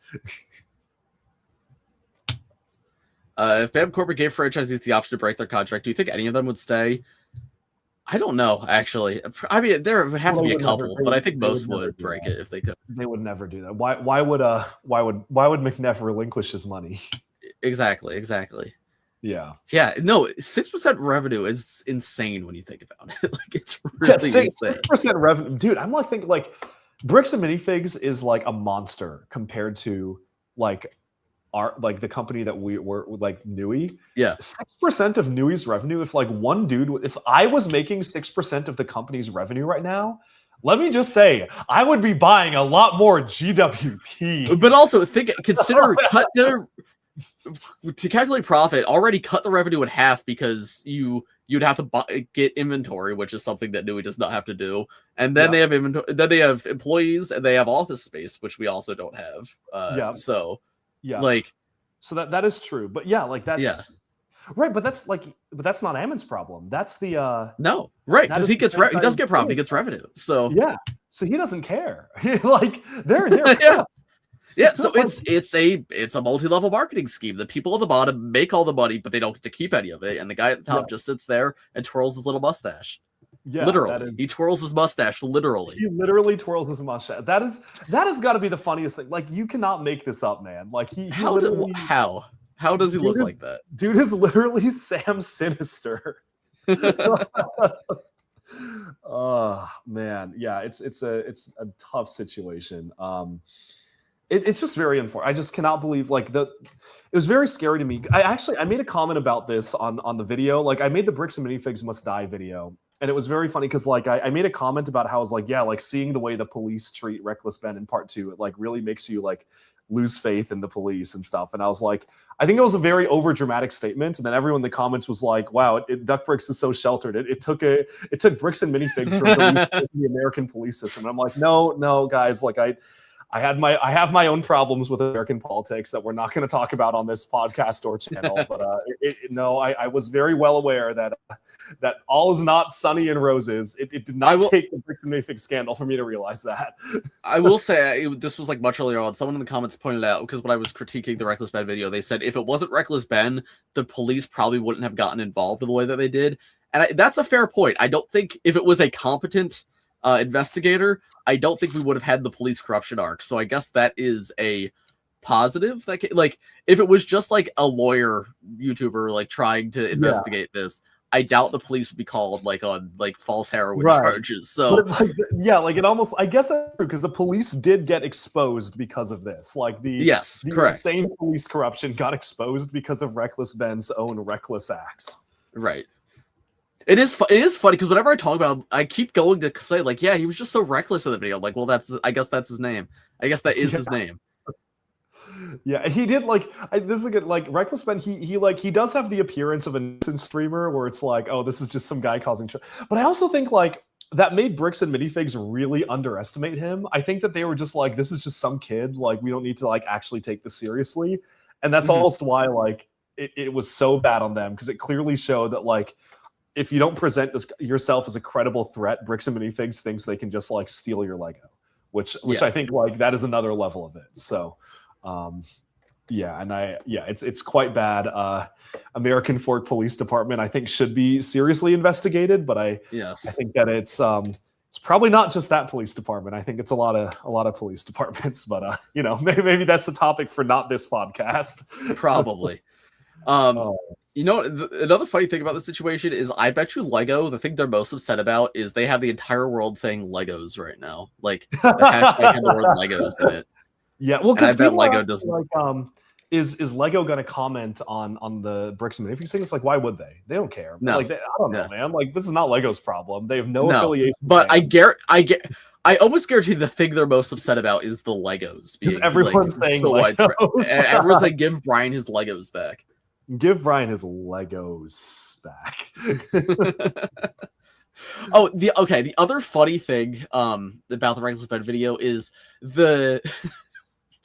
every time they name a set, I could not tell you what that set is because he doesn't name any real sets. Because he's not a Lego guy. It's like right, but when they do like the fake giveaway because it's like, it's charity fraud or whatever his like plan was. That's not how that works. They go to the store. It's like, we need the $1,000 Stormtrooper speeder. Where's the $1,000 Stormtrooper speeder? Like, what's the Stormtrooper speeder? He said the Super Trooper pack. Yeah, the Super Trooper pack. Yes. And this is a EBK for the podcast listeners. The Stormtrooper speeder, one of them, it will show up in a future Instagram reel of mine. That I filmed a month. Yeah. Well, I did a pop the balloon, and we did another pop the balloon, and one of my buddies put the Stormtrooper speeder on the list. And it was really good. But that's I'll probably post that in like a couple months because that's timeless content that I can post whenever. So that's awesome. That's the EBK reference for you guys. There you go. Yeah. Oh yeah, the other thing is and this is just, it made me laugh. They kept referring to it as the largest Lego Star Wars collection. And like, it's big, but surely that's not true. No, it is not the largest Lego. I think the largest Lego Star Wars collection is in Solid Brick Studios' house right now. Or I don't even think it's any of the YouTubers. It's probably like some guy who like I would believe it's just some like, because there are some crazy Star Wars collectors that just collect everything. No, it's probably some German dude. There's probably just some guy in Germany whose entire house. Yeah. 100%. Yeah, because like that's the thing even about like the biggest Lego collections. Like I don't know if I can get that. Like I feel like there's some guy in Europe who just has either Europe or Asia who has way more than me. I don't know. or maybe it is Duckbricks. Because Duckbricks does own every Lego Star Wars. Do I own every Lego Star Wars set? I mean, there's definitely someone. Duckbricks has the biggest Lego collection in the smallest space. That's definitely true. That is definitely, that is certainly true. I think I'm close. I'm close to having. I have more than the Guinness World Record holder. That is true. I definitely. Well, you just have to pay money for that. Well, specifically, you need to count every single one on camera, which I do not want to do. That's because Mini Superheroes Today got or is getting the. Is this? Yeah, well, this was years ago. Yes, this is like 2 years ago. He's getting like a world record collection for the biggest Lego Superheroes collection, and he had to recruit all of us. So we all flew out to his house, and then for like 4 hours straight, we stood there and filmed it, and he would just show every superhero set to the camera, and we'd go like 1, 2, 3, and there would be a clicker. And that took us like 4 hours. And I'm like, oh my God, there's not that many superhero sets. Like if it took us 4 hours to do that for him, it's going to take like, I'm not going to be able like, and also the thing is you cannot cut the video. It has to be in one take. That is the thing. Because then if you cut the video, you might be, there might be something going on behind the scenes that the Guinness doesn't know.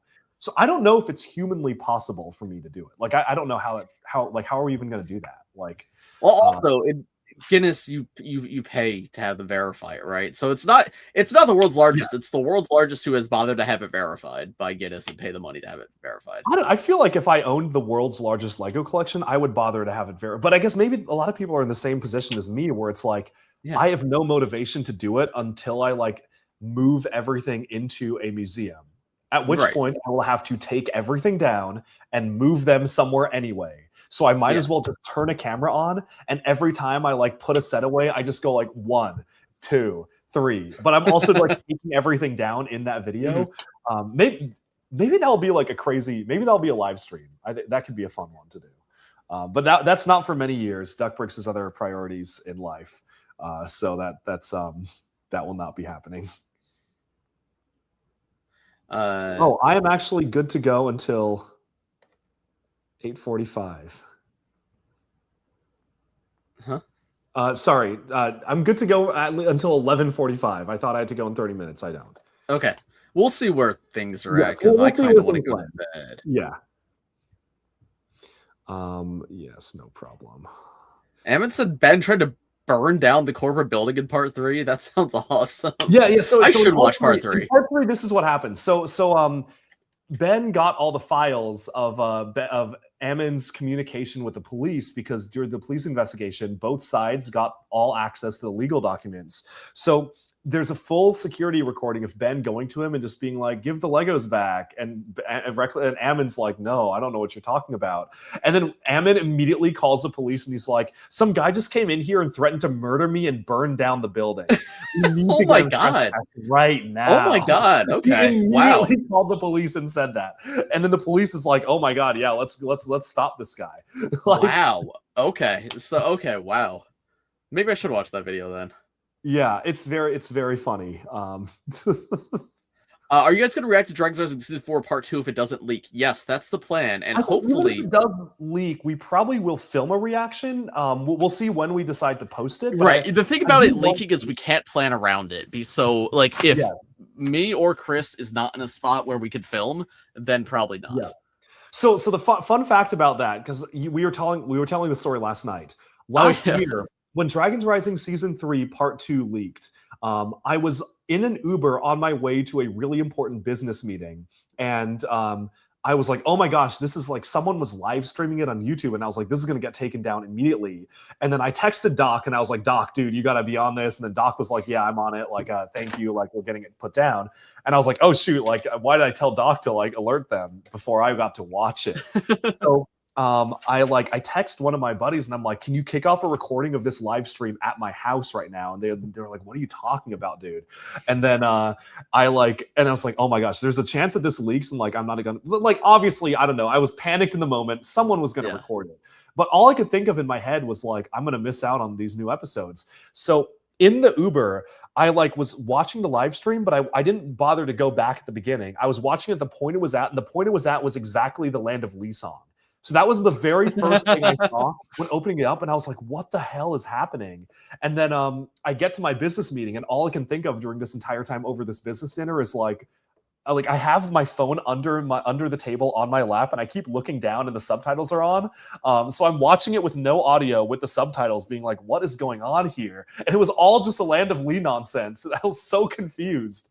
But that was my first reaction to season 3 part 2. So for me, it leaked. I had a trip planned with my girlfriend, and she does not get the opportunity to travel as much as I do because she does not work remotely. So us traveling is a big deal. So when I travel, we're together the entire time, right? I'm not sitting down to watch 3 hours of Ninjago usually when we're traveling. Does she watch Ninjago with you? Because I've made all my previous girlfriends watch Ninjago to varying. So we watched up to season 11 together. I always joke like, yeah, we should catch up, but her argument is I watched all that with you. You got to watch like so many seasons of a show that only I like, and I'm like, yeah, that's fair. And we've not done that yet. But I've said I will, but also I'm not in high school anymore, so it's much harder to find the time to do that. Because it's that's like fair. I'm spending time with my girlfriend. Do I want to watch Ninjago or like do anything else? Dude did not learn the lesson from the show. I think that's what breaks my mind. He did not learn. No, that's not what I'm saying at all. he did not learn the most important lesson. Dragons Rising Season 3 Part 2. We had a flight at like 3 a.m, and it was like 10 o'clock. This starts leaking. I made aware it's leaking, and I'm packing because I never pack ahead. I always pack right before I have to leave, and I'm like, okay. So I watched like one episode as I'm going around the house and packing, and then I'm like, all right, I need to sleep a little bit, which is, if it was a trip that was not with my girlfriend, I would have just stayed up and said, I'll sleep on the plane. But like, I'm not going to make this trip horrible for us because I wanted to watch Ninjago. So I'm like, you know what? I'm going to wait. I'm going to sleep like 3 hours and then get on the plane.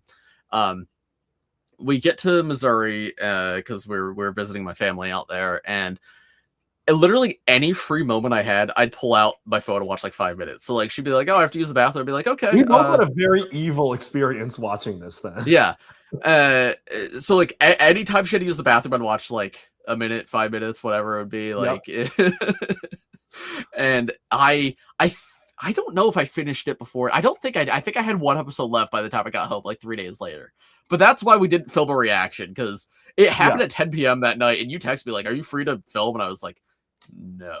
No, I'm not. Oh yeah, because I was locked in. I was like, okay, I finished my business dinner. I was like, I can go back, and I was like, no, I have a plane to catch. Yeah, Bricks My Mind did not. That was Bricks My Mind's fault. He did not want to film a reaction with Duck Bricks because he was too busy with his girlfriend. Clearly, he missed the point of the show. I wasn't even busy with my girl. I was busy packing. She wasn't even here. I was meeting her at 3 a.m. to get on a flight. And unfortunately, packing is one of those things where if I don't have suitcases, I can't go on the plane because then I don't have clothes. Okay, that's fair. That's fair. That's understandable. But yeah, so in theory, the idea is that we will probably be reacting to like everything Ninjago ever if we can, and if we can plan for it. So like I'd be down to react to Duskfall. I think that'd be cool. Like I would react to anything if it's something that releases at the right time. So the better story is when Dragons Rising Season 2 Part 2 leaked, because that was like that actually cooked me.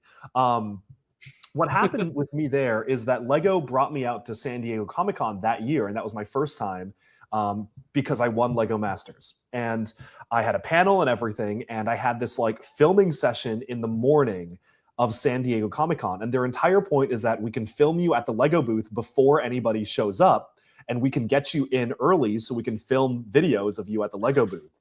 And it was all set. But for me, there was a breakdown in communication because I did not realize that was like, you have to do this. I thought that was we can let you in early if you want early access. I did not know that they had a whole setup.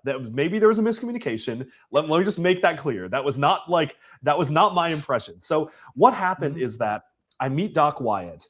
I have dinner with Doc Wyatt, Aaron, and Sora, and I'm like, this is so awesome. And it was like really cool. And it was like we had dinner. And literally the millisecond that I leave the dinner, part 2 leaks. But I left the dinner because we were going when we were watching Deadpool and Wolverine. It was like opening night, I think Thursday opening night. So then I was like, oh my God, that's crazy. And then I watched Deadpool and Wolverine with Aaron and Sora in the same theater.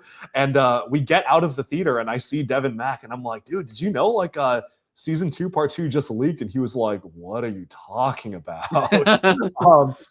But by that point, it was like past midnight already. And I was like, okay, well, I need to watch this. Like, I need to watch Ninjago. So I stay up and I pull an all-nighter and I watch Ninjago. I get back home at like 1 a.m. and I watch Ninjago and I think I finished the season at like 6 a.m. and I'm delirious at this point. And I'm like, okay, well, they asked me to be there at 8 a.m. I'm just going to take an hour nap.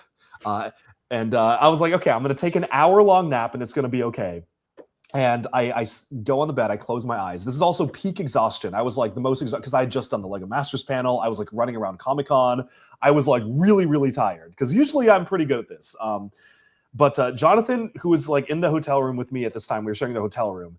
He claims that like he believed like no force on this planet would have woken me up. He tried everything, it would not wake me up. So he shows up at the Lego booth instead of me, and they're like, "Where is Duck Bricks? He's supposed to be here." And he shows up, and they have a professional camera crew. They have like a makeup team. They have like a director on there to tell me what to say and do.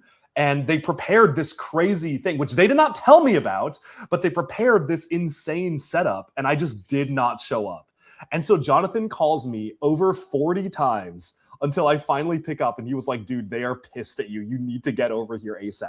So I eventually lock in. I think I was only 30 minutes late, and I locked in. So I got an hour and a half of sleep. I did not get an hour. I got more than an hour. But that was when the Ninjago release schedule really cooked me because they were not happy with good old Duck Bricks not showing up to that. I'll say nap that. Time's over. Dude, nap time was over. Nap time's over. Nap time was over. What were you doing during that time? That was that was a normal night at home for me. It was just the Comic-Con panel. It just happened. So it was like, wow, season 2 part 2 is gonna be really cool. And then season 2 part 2 is here. Awesome. The funny thing about that one to me was we had both filmed. We had seen part of part 2 because Lego had us film reaction content for it in April. So I knew about Frack. I didn't know Frack was going to be a ninja, but I knew a Whipper was appearing in the show called Frack. And I was so hyped for that. I was considering, I hadn't done it yet, but like as the date was approaching, I wanted to email Lego and be like, hey, could I get the first reveal on this character? I would love to be the person to reveal the snake. Because I thought it was just a random elemental mass. I didn't know he was going to be one of the ninja. And so I was sitting on that for a while. I'd been sitting on that. Actually, I think it was March that we got the footage. It was just like 3 scenes from the show. It was Cole versus... we were sitting on that for a long time. Oh, no, it was Zane versus Kerr, or Zane versus Zer. Because they emailed us a file, and it was Jay versus Nia, and I was like, dude, I did not want to get this spoiled, but they emailed it to us out of context, and I was like, man, I didn't want to watch this. And then Nia wins, the Jay versus Nia fight, and then they showed like the intros to a bunch of other... all that stuff's up on their channel, I think. It's on Yeah, it's on my channel. Then they copyright struck me for posting the stuff they paid me to film. Like a moment. But we'd filmed that in like March, and it was supposed to come out in September, I think, before the season in October. So I was really hyped that like my reaction would be like one of the first pieces of content for the season. Yeah. So it was like a mixed bag where it was like I was excited that I didn't have to hold on to this anymore. I could talk about everything that I'd seen, because that's always so hard when you know things and you just have to be like that. Right now was really cool because I'm past everything that was revealed at the last fan media days, but before I've gone to this year's. So you guys know everything I do. I'm an open book right now. Sure. I'm an open book right now. Yeah. Yes. Go on. I don't know what you're referring to. No, I don't either. I've not seen anything official from Lego. I mean, there's stuff I can't talk about because it's a leak. But yeah, sure. Move on. Move on. Okay. But yeah, it's always hard when, especially something like the show, like having seen footage and everyone's like, "What do you think's gonna happen in part 2?" And I'm like, I don't know. And I had seen footage at that point, so it was cool to get to talk about it finally, especially something like Frack. But I was like, dang. And then like when the reaction content came out, it didn't get a ton of views because everyone's like, we already seen this. We already know the show. So yeah, I don't think I even bothered to post content on my channel about it because the show had already leaked by then. I was like, no one's even going to care. Like I posted because I thought it was interesting to show my first reaction to WoW, and it wasn't worth it because the copyright struck me. Mine is Roz's match. True. Would you support a Smart Brick Ninjago set? Oh, should we talk about this? What, the idea of Smart Brick Ninjago? Yeah, the day that Smart Brick Ninjago happens is the day that I think there will be a legendary Duck Bricks crash out, the likes of which has not been seen since my 3-hour crystallized rant video. Sorry, did you say comes out or revealed? Revealed. If a Smart Brick Ninjago set is ever revealed, there will be guys, a legendary crash set your out. calendars for December 2nd, 2026.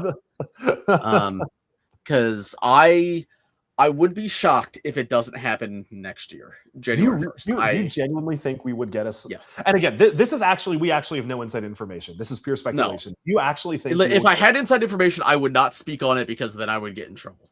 Yeah. Do you actually think we're going to get a Smart Brick Ninjago set? Yes. And here's what I'm scared of. I hope it's one set and not a whole wave, because every other Smart Brick thing has been a whole wave so far. I think it would be... I think that would be... So here's the thing. Ninjago has always avoided stupid gimmick. Like this... Well, okay. Ninjago's built on silly gimmicks, but Ninjago's always avoided original or like Lego theme like gimmicks that a lot of other original themes haven't. I feel like when Shima was coming out, Shima did not escape the CCBS curse of like weird, freaky buildable figures. Ninjago never had buildable figures, and that was like a big surprise because that was an era when Lego was pushing them into every theme.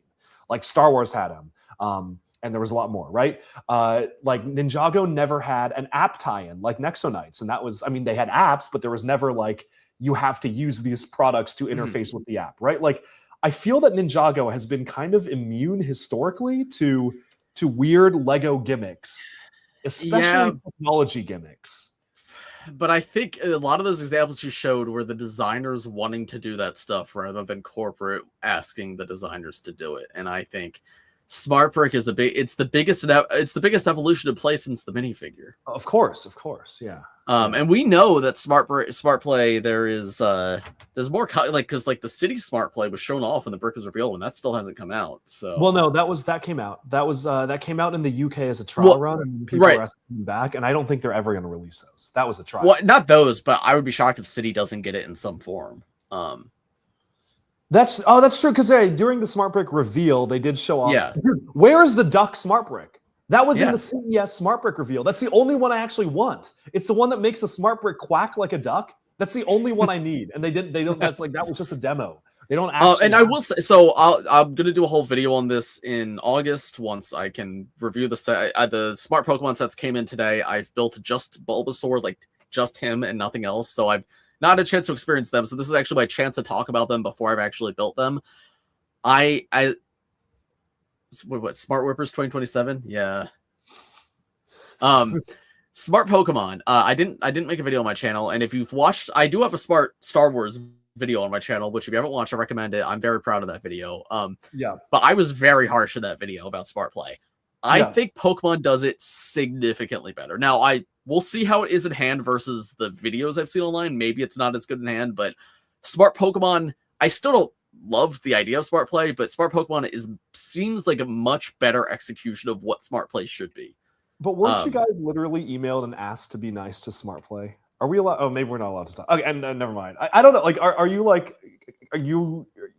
actually think the Pokemon Smart? No, this is being honest because listen, I'm a Pokemon fan, but if they sucked, I would say, and they might still. I've not played with them, but here's my thing: is my biggest point in the Star Wars video is the Star Wars Smart Play misunderstands play because the smart thing should be the character, right? You're playing as Luke. You put Luke in the X-wing, but that's not smart. You got to move the brick with Luke. And then Luke goes over here, the brick has to come with him. And that's really unintuitive for play. The Pokemon, though, you open them up, the brick goes inside. So you can play with them without it, and it's still complete. It doesn't have weird, ugly gaps. Proportions might be weird, but it's a kid's toy. It's not... The proportions don't bother me that much. But the brick goes inside, and the brick becomes the character. And I think that's so much better for play. The combat, also, from the previews, the combat seems more in-depth than the Star Wars one. The combat seems more in depth than the Star Wars, where Star Wars is just click, click, click, boom, and doesn't care where they're aiming. I would need to see the sets. Well, you have the sets in hand. Yes, but I've only built Bulbasaur build, and that's it. Is the review embargo passed already? No. Rayquaza is in your background. Is that okay? Rayquaza is passed. Not okay. I don't want bro to get cooked. That happened to me once. I had something in the background that wasn't supposed to be, and I got cooked. No. The regular sets are today, but everything else is August 1st. Which is interesting. That's August 1st. That is very interesting. But the from what they said at the event, which again we'll see how real this is, there's like type effectiveness to the combat. There's like an HP system you can actually heal them up, unlike Star Wars. So like if all of that is true, and that's not just like what? How is that tracked though? Because like they could have done that for Star Wars. They could have given the like ships like different health, but they didn't. They didn't, right? Which is why again, and unless they are just talking up the sets because at the event. Star Wars Smart Play was announced, they really made it sound like the combat was going to be pretty beefy and good. And then I played with them, and I realized that you can just you can literally be across the room pointing in the wrong direction, and it will still land a hit because it's just like are they near each other? Listen, I agree. And if that's what Pokemon ends up being, I will be honest about that. But if the combat is what they described, I think the Smart Brick serves a much stronger purpose there. I think I have a much less of an issue with that. And also, the builds, it is just a better toy without the brick. Like, the Star Wars sets are really ugly without the brick. The Pokemon ones, you can still play with the complete toy even if you don't have the brick in it, which I think is significantly better. Yeah, that's true. Smart Cole would know who would be fighting during the Serpentine Wars when they talk about that piece. My thing about Smart Play in general, I mean, I put out a video on Smart Play, and I really do not. I think I was more critical on Smart Play than M&R, which was surprising to me. I was really unhappy with my entire Smart Play experience. I deeply did not have fun. There were very few redeeming qualities that I found out of anything Smart Play related. Pokemon has not given me any hope that it will be. I believe it's like I get what you're saying. I believe that it's a little better than Star Wars. I totally believe that. I think the annoying thing is that like, and we talked about this actually, because like what I wanted out of Lego Pokemon, like they're doing everything but what I actually wanted, which was minifigures and little Pokemon that you can play with. And I get your point, right? Like yes, the point of Pokemon is that you can play with the figures and you can build the figure. Like building the Pokemon had to be part of it. I just wish there was a middle ground between the like Smart Play stylized Pokemon where they're like, oh, this is they're blocky because that's Lego. That feels very like corporate Lego to me, where it's like, oh, people know Lego to be rectangles, so we need to make them rectangles. Like that was why Lego Mario looked the way he does. But like, well, the other thing like with I wonder if there was some mandate from the Pokemon company that the faces needed to be printed. Because if you noticed, every single set, no Pokemon has a brick built face. Both 18 plus and Smart Play. And I think Oh, that is interesting. because I've talked to friends about this. Like, I believe what that. would have been a better? Because this is what I've always for the viewers. I know I've talked to you about this, but for the viewers, my argument with Lego Pokemon is while I would love minifigure stuff where it's minifigure theme, it's cities and gyms and whatever, that would be awesome. 90% of Pokemon would be a single molded piece because most Pokemon aren't that big. And even like Yeah, legendaries would be like a $20-$30 set if it's a sure, minifigure sure. scale Groudon. Yeah, Right. yeah. So I want to get that stuff. It would be really cool, but I understand why that couldn't be a full play theme because if you're a big Pikachu on a shelf is much more eye catching than a building with a tiny little Pikachu. So I Yeah, get that. yeah, okay. So smart play, I understand it's buildable Pokemon. Some of the side builds are rough, definitely like Squirrel's No, car, I Water get Squirrel what you're car. I saying. don't know. I'm just saying that it's the blockiness that gets me. Right, so that comes to my other point. I was talking to some friends and I was like, so what would be a better way to do this? And they said to me, Creator 3-in-1 style, like the Yep. cute hamster from Exactly. the Yep. If the Pokemon were done in that style where they were more stylized, where they had the shape of their faces but not prints, I think that would look really good. And I agree. But that's why I wonder if there was a mandate from Nintendo or someone to say, hey, you need to do printed parts for the face. Like maybe just for brand recognition, they have to have printed faces because even in the big sets, they have printed faces. Well, yeah, I believe that, but I also feel like they could have done printed faces, but also Creator 3-in-1 style. They did not need to make them. That's not my problem. My problem is that they're rectangle. I Because, think it would be hard to capture the shapes without compromising. Like the face would have to be blocky at that scale. Like the body does somewhat. the body does not need to look like that. Like it's very clearly a Lego exec going. People know Lego is blocky because it's Lego bricks, so we need to make everything look rectangular. Also, the smart brick has to fit inside every figure. Well, that too. Yeah. That's a big one. Great question, Duck Bricks. Why didn't you get a minifigure in your own Lego set? Has my NDA expired on that Lego set? Can I talk about what really happened with that set now? Maybe that'll be another podcast. That'll be a spicy one. I have a lot of thoughts. Duck Bricks exposes the truth. Duck Bricks exposed. Oh man, yeah, that was an interesting experience. Yeah, I don't know. Like I think that some of them definitely look better than others. I actually think Mewtwo looks pretty good. Mewtwo looks. I don't like that he's white. I don't know why he's white. He's white because they don't have a better color for him. Would this color have worked better? What is it? It's like a light blue. Very, very. It's like light aqua blue or light royal blue. Super light. He should be that, but purple. If they had that lightness of purple, that would be perfect. But they don't have that. But he is a very pale lavender. I personally think light bluish gray would have been better than white. But it is what it is. But I think the build's pretty good. My favorite, I think, is Garchomp. I think Garchomp's the best looking of the Smart Play Pokemon. I'm very excited to build that one. Yes, I actually agree. I think that one looks good. But aren't you excited for Squirtle's car? The side builds are that's the worst part of these sets. I do not care for I'm very excited for the Pokemon. I'm excited to try out the Smart Play aspects. I don't care about Squirtle's car. I don't care. You're the Pokemon guy. Is Squirtle's car is that just something? Is that some BS Lego made up? Does that appear in any media? No, that has never appeared in anything ever. All of it is made up. Like That's I mean, awesome. there's like what's the Bulbasaur is like a poppin machine, right? Like poppins are a thing. They have some references in there. My favorite thing. So everyone keeps talking bad about the Premier Ball polybag. They're like, why would you put just a tiny Pokeball in a polybag? That's awesome. That's probably a collectible, like when you win a game or something. It's probably like what it should be is a gift with it should be $100 gift with purchase is exactly what it should be, because in the games you get a free Premier Ball if you buy 10 Pokeballs. So if they just make that a gift with purchase, that's awesome. I love it. That is the perfect thing to do if it's gift with purchase. Now, if it's just like on shelves for $5, I don't know why they did it. But if the Premier Ball is a gift with purchase, that's the smartest idea they've ever had.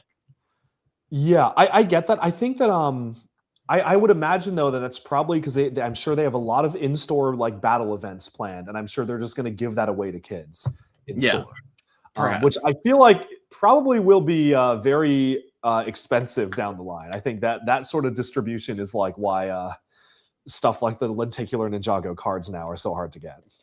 Yeah. Should we move into Q&A in the last like 15, 20, 30 minutes? I mean, we've kind of been doing Q&A. We have been doing Q&A. Yeah. Well, Q&A is officially open. We are going to go down the line and answer as many questions as we can. starting now. So ask your questions now. Q&A has begun.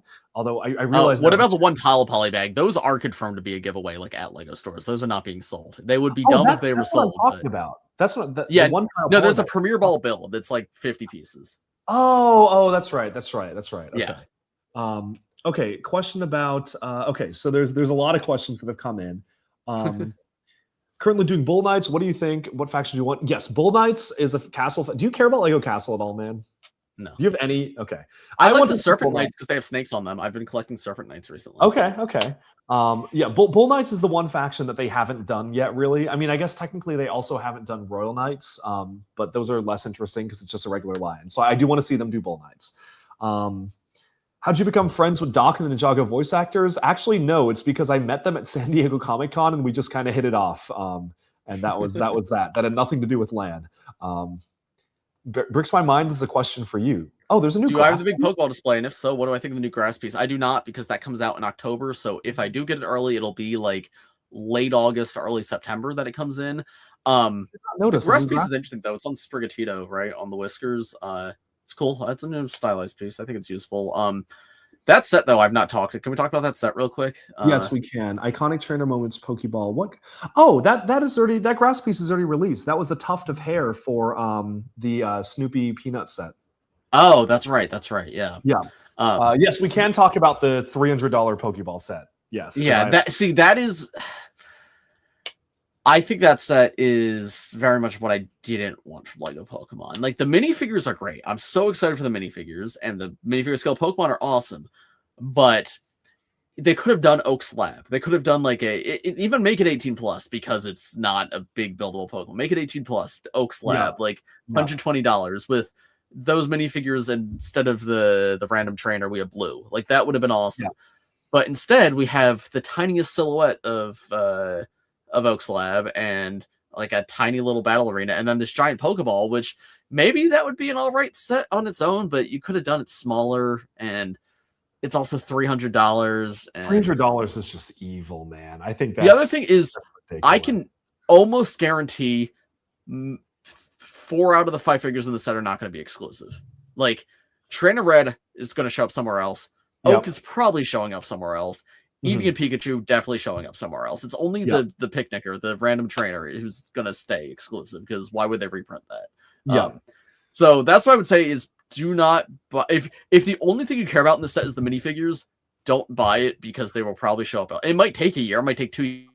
It's going to be very similar to Zelda, where like we had the one set and then we got a cheaper option, and it wasn't the exact same figure, but this to me, so actually I wanted to talk about this. I think the turnaround time on these sets was very low, and that's why there's like no minifigures in any of them.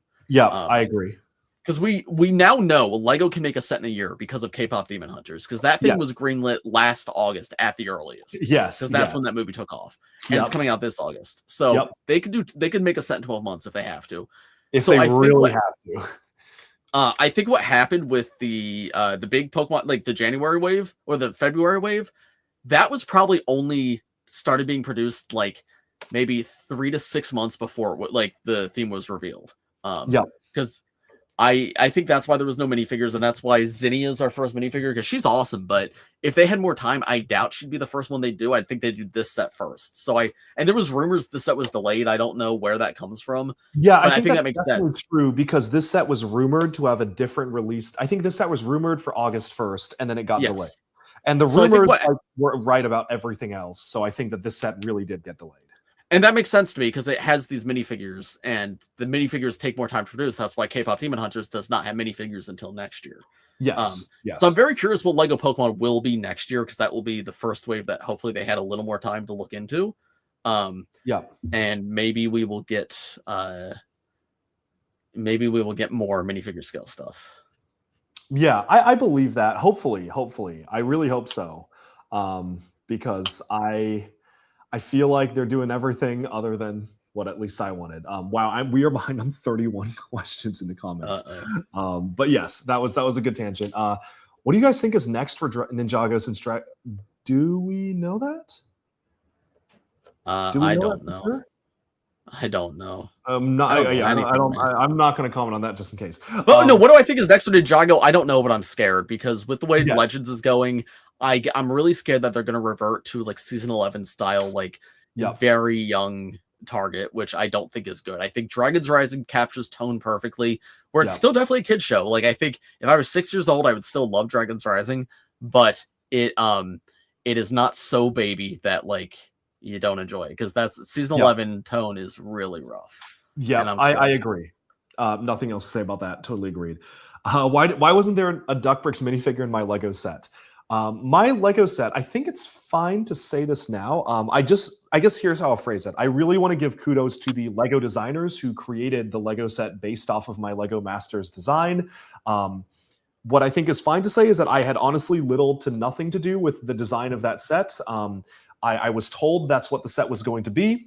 And then they flew me out to Denmark and then they showed me the sets. And they had to refilm my reaction to that set because I don't think I looked excited enough, which is very funny. That's a fun fact there. They wheeled out the set on a cart. So here's the thing, okay?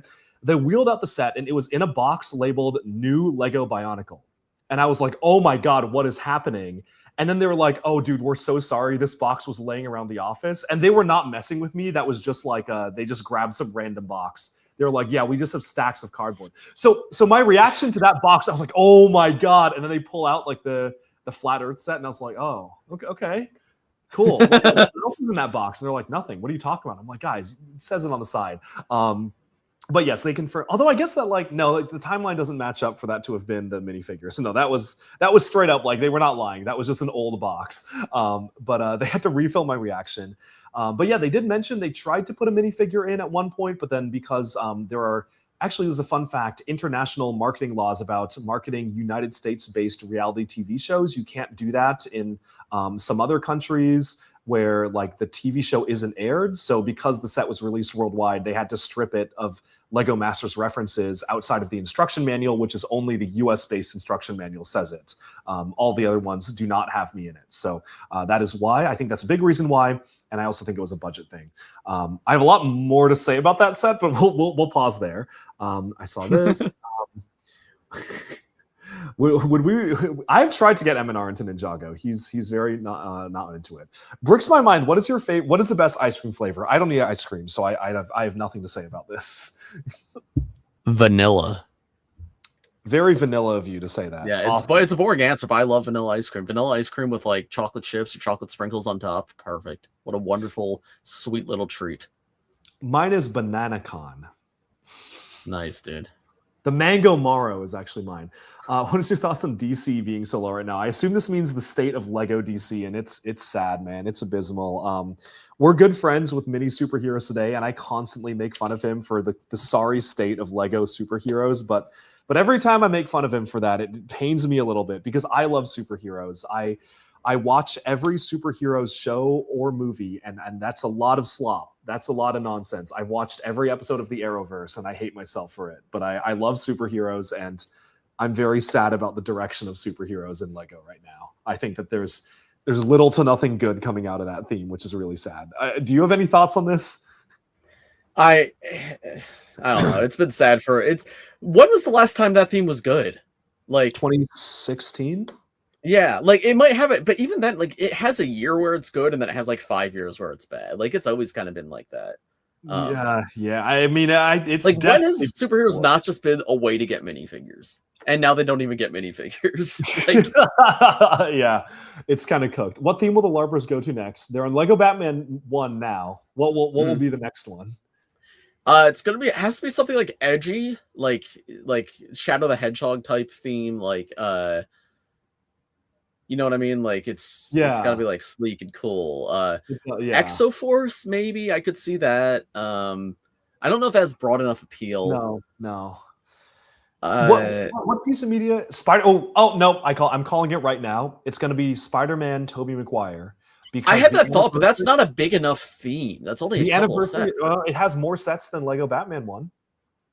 That's true. I guess that's true. Yeah. And I mean, yeah, that's a given. That's going to happen. And we're getting Brand New Day this year. I think it's going to be that one. And if I Toby could also shows up see in Secret Wars, I think that's next year as well. So that I think it'd be crazy. I know think Star Wars is always popular, but I could see Star Wars having like a LARPer resurgence where like Star Wars suddenly becomes like 10x what it is right now, like classic Star Wars. Because I can see I'll that. say this: classic Star Wars, a lot of it, aside from a few key sets, is surprisingly cheap. It is pretty cheap. Yeah, I could see that. I've bought a lot of it recently because I'm like, yeah, it's cool and nostalgic to me, and it's what I'm willing to pay, unlike a lot of this other stuff. So, yep. Okay, I'm gonna have to jump through the questions. There's so many questions that have come in. There's 120 people watching. Thank you all for watching. What do you all think about Lego Monkey Kid? I think it's awesome. I think it's a little bit unfortunate that people think it's still alive and will come back, because I don't think that's ever gonna happen. We were just talking. I agree. That theme is long dead. It's cool. I think the sets became very redundant. But yeah. I find it funny that when Monkey came out, it was like, this is the most expensive theme ever. What kid's gonna buy a $180 set? And now that's every theme. Now that is like everything. It wasn't a Monkey Kid thing. It was just like 2 years early. Yep. It's like the scene of Back to the Future. It's like, you might not get it, but your kids are gonna love it. Your kids are going. Yep. That's that's what Ninjago became. That's what every theme is now. Yeah. Wow, there's so many questions. I don't even know how to do this. Okay, if Legacy returns, what sets would you love to see? I think this could be a separate video for us. I think that could be a fun video for us to do. A real Great Devourer, please. This one doesn't count. Give me a real one, please. Yeah. Okay. Will Bricks on Mine do it? This is the most important question. Will I do another? Well, you won't believe this. So. Oh my god! This is a new bag. I bought this in Germany a couple months ago. This is. You were telling me about this. Yeah, we were in a secondhand Lego shop, and we walk in, and I'm like, I don't really see anything I want. And then my friend Santi, who I'm with, he goes, "You sure you don't want that?" And he points behind the counter, and they have a plate of 50 pyro whippers. And I go, "Hey, what's your price for all of those?" And I got like all. I got like 40% off his listed price. So yeah, I'm now at like 134 complete ones. And then I also have like an additional 100 heads and legs, but torsos are surprisingly expensive, so I don't have the torsos for all of them. That is very awesome. Will you buy the Olivia Rodrigo, not just set, but sets? There are 5 sets. I might get be buying them. I might get one. Since I don't have the Buy Smart Pokemon now because Lan sent it to me, I do have more budget for the first than I was expecting to. So I might get one, either the $30 or $50 one. The minifigures are cool, and that's the only reason I care about it. Basically, is how I feel. He really needs the Olivia Rodrigo minifigures. I don't like her like that. She's cool. She makes good music. Are there any retail sets currently available that I don't have? I got cooked. There's like a couple. I will buy them like very soon. There's a couple that are on back order that I just need to buy because I was GWP mag. That'll be a topic for a separate video. Have you gotten the Sea Serpent gift with purchase yet? Oh, I don't know. We might have to talk about that in a separate video, my friend. I favorite Star Wars movie? This is episode 5. Okay. None of them? None of them? You don't like Star Wars? No, I love Star Wars. But I was thinking about this recently, and I don't think Star Wars media is very good. I think Andor Dude, the original trilogy is so good. Like, the rest of it sucks, but the original trilogy is so good. Uh-oh, I lost you. I can't hear you. Can the people hear you? Is this me or is this you? It might be me.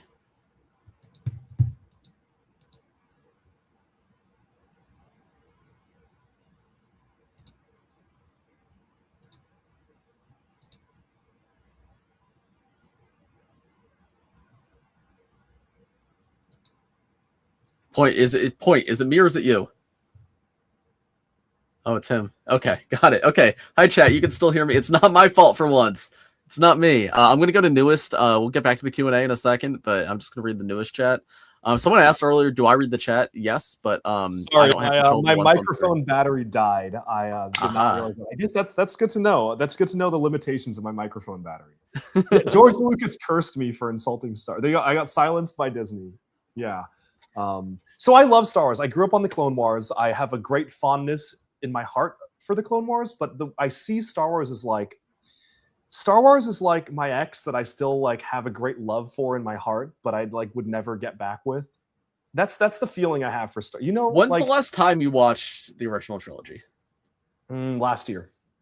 Oh, okay, so you have watched it. And I was My like, thing is like whenever I think Star Wars is bad, I go back and watch those movies, and I'm like, okay, there is good Star Wars that exists. It's just not any of the stuff coming out now. I think Andor changed my thoughts on Star I Wars. haven't watched Andor. Like, what? Yeah. Oh man, dude, that's the only good one. I know. I've heard. That's what I've heard. I don't know. I fell off the Disney. I didn't watch Ahsoka either, and those are probably about similar level. That was probably for good reason. I am 40 questions behind now. This is so sad. No, I mean I love Star Wars. I actually love Star Wars. I have a great love of Star Wars in my heart, but it's very it's the same way I feel about a lot of seasons of Ninjago. Like I love Ninjago, but we just filmed a video where I was like, dude, I don't know if I even like half of Ninjago, and that was maybe a sacrilegious statement, but yeah, because we filmed a video ranking all the Ninjago seasons and media installments and stuff. So that's definitely a big one. Okay, so anyway, I'm trying to like skimming through the comments here, trying to find anything interesting. Or anything that like is worth discussing right now, and then maybe what I'll do is that if folks comment like in the comment section of this video, not in the live chat, but when this video is public, comment questions for us, and then we can try to be prepared for that next time. Okay, wow, I'm so behind on the chat. I'm reading through. They're talking about the Pokeball. What do you do? Okay, this is very important. I found the most important question. Do you like giant ham sandwiches? I do, but only if they have tomato on them. I'm not a huge fan of just ham and bread. I need some tomato and cheese.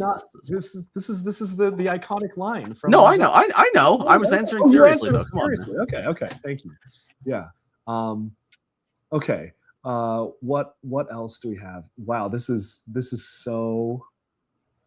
so many questions. All right, Bricks My Mind, you're up as I scroll through the questions. I'll let you answer this. Do you have any advice for people looking to collect older and discontinued minifigures and sets in Jago, i.e. where to buy and how to get good deals?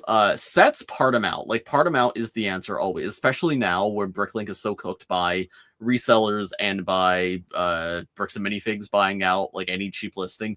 Just part them out, which Bricklink has a function to do. Stickers are the only hard part of that, but a lot of sets you either don't care about the stickers or you could get the pre-stickered pieces for pretty cheap. Minifigures is tougher. You search through bulk bins at real shops, look on Facebook Marketplace, Mercari, and it'll take time. Like if you're looking for a specific minifigure and you don't want to pay like market price, it'll take time. But yeah, lots. That's where you'll find stuff.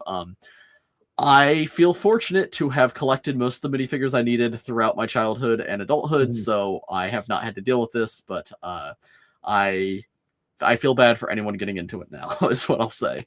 But yeah, sets part them out. That's I got the answer. So lucky because Ninjago was always my thing as a kid. So from 2011 onwards, I made sure to get every Lego Ninjago set. I've never had to get a single Ninjago item that I didn't own already on the aftermarket. And then I, of course, other than like sealed poly bags and sealed spinners and stuff, but I collected everything and played with it the second it came out. So that was very important. Yeah, I've been missing a bunch of sets, but I've had every minifigure since 2021, I think. So nice. Thank you, first of all, Real J Money for another $1 super chat. Thank you so much. Thank you. I will come up with some funny video to play. I will come up with a funny video to play every time we get a super chat for future streams, and that will come into effect for yours, Bricks Online. So you can thank. Awesome. Did I see someone sold a Ninjago style guide? Yes, because I bought it. I was the one who bought it. However, it was shipped to my house in Washington. I'm in New York right now, so I think that I will probably see it next when I go to my house with you. So maybe we can do a video on it together. That could be fun. Yeah. Well, I did send you the listing because I was scrolling Mercari and I was like, oh, that's interesting. That's interesting, but it's $134. I'm not buying that, so I sent it to you so you would buy it. Yes. And so now we. What do you mean, Modern Bricks? Where is this coming from? I don't even like her like that. I have a girlfriend of 7 years who was beloved, and I love her very much. And plus, I respect Olivia Rodrigo's artistry. I don't even like her like that. I think Bricks on Mine. That's a very guilty answer, Bricks on Mine. That's a very guilty answer of you. I'm just saying. I'm just putting it out there. Okay. what do we think of the new biggest Lego set? I think it's quite interesting that Lego is making a church as the biggest Lego set. I have Because a story about previously they this did not. set. So we have this. Oh, okay. We've got neighbors who are elderly, and every now and then my dad will go over and help them because they're very old and they need help sometimes. And my dad was outside working on his car, and the man starts yelling, "Mark, Mark," which is my dad's name, and my dad thinks he's dying or something. So he sprints over there. He goes, "You got to see this." He hands him a newspaper, and it's the Catholic Times or something, and it's an article about this Lego set. He's like, "You got to show this to Sean." Dude, that is so awesome. Yeah. So I have art. The funniest part to me was it was a week after the set had been revealed. That's when they wrote an article about it, which is very funny to see how fast legacy media moves. Yep. In comparison to us. Yeah. My actual thoughts on the set, though, I think it looks pretty cool. It does. I just think the concept of the biggest Lego set ever means nothing to me anymore. Because it used to be, whoa, that's so cool. And now it's oh, wow, another expensive set. I bet that takes up a lot of space, doesn't it? I mean, and it's probably going to get, the thing is, it's probably going to get beaten by a Star Wars set next year. Right, it's going to get dethroned every single year. That's the thing, is it gets dethroned so often that the title hardly means anything to me anymore. Yeah. I agree, but I think it's a cool set. I've been to Barcelona. I've been to Barcelona quite a few times, and I love. I think it's a really cool piece of architecture. I'm quite excited to build it. It's not really the type of Lego set that normally excites me a lot. Like Ninjago is what normally excites me. Not the stuff behind me on my shelves. So, okay, the other thing, my shelves are filled with display slop right now, and that's because I'm working on a video about display slop. This is ironic. Trust me, everybody. A lot of what's on my shelves right now is ironically there. I don't actually like a lot of this stuff, but yeah, because that's not what excites me about Lego, but I do think it's a cool build. I want to jump forwards to Iceman Bricks sent a super chat of Brazilian Reals 54.90. Thank you so much. How much is that? Dude, I'm very traumatized. You know what happened to me the last time I was in Rio for Carnival, and then Teresa and I almost died because we were in that one club with all those kabuki nias and all that. Man, I should not tell this story on live stream. Anyway, no, you should not. No, but yeah, okay, that's about $10 USD. That's amazing. Thank you. Thank you very much. From Brazil, very happy to be here. Trying to be consistent, but quality is an issue. Any tips for content creators? I have a lot of thoughts on this. I want to hear you go first, Sean, because I think your quality of videos are better than mine usually. Because why that's the case, I think. So a couple things. Number one, just generally, the advice I give everyone is find your niche. Do not do what you think other people are doing, and that's what you want to do. Do what you want to do what only you can do. Right. That's the biggest advice I give to everyone. To start, and then if you get really big and then you want to just do regular reviews, then people will probably come for that. But if you want to grow your channel, regular reviews is not the way to do it unless you have something special like a really high quality something, right? In terms of actual video quality, I think it's important to find the style that fits you best. Because I have an editing style that I think a lot of people don't use. Is my videos are very tightly cut. I don't know how, it probably is noticeable, or I don't know how much it jumps out to people, but there's hundreds of cuts in every single one of my video. I cut out every single moment of silence because that's ridiculous. I am not someone. I don't you can see this podcast, I'm umming and ahhing a lot, and I hate listening to that. So if you watch my reviews, it is very rare that an or an ah gets in there, because I speak and then I stop speaking when I finish my thought, move on to the next thought, and I just cut between them. I also film with live audio, which I know you do not do. You film with you voice over later on, which I find live audio the video, but yeah. I know for your reviews, it's mostly not live audio, right? I have since gone back, and now it's live audio again. Okay, because I prefer live audio because I hate. I mean, I think for quality wise, it's if you want to dedicate a lot of time to it, non-live audio is better. But for stuff you're producing frequently, I think live audio, it's easier. I could be more concise, because sometimes I'm like, oh, I wish I got that footage, but now I've already packed that thing up, so I can't get more footage of it. So. I'm the same. Yep, exactly. But it's just finding the style that works right for you, because I think for some people, non-live audio will be easier. Yeah, for me, I mean, in terms of consistent quality, that's actually honestly something that I struggle with. There was a point in Duck Bricks before I was running Nui, my startup, where I was putting out a long form video every day. And I felt that I was there was a certain point where I was making videos almost for the sake of making videos. And just like for context, at least for me, like this is not my full-time job, and I do not want this to ever feel like a job at all. I think the day that Duck Bricks starts feeling like a job is the day that I would not want to do Duck Bricks anymore. I think this is something I do to like relieve stress. I do it as a hobby. And I really did not want to make it feel like a job. And then trying to put out a video every day made it feel like a job.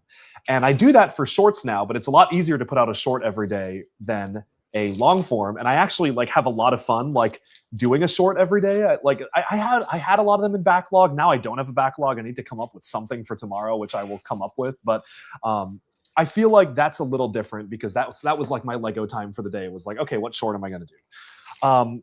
I honestly would say that quality is almost always, in my opinion, better than quantity.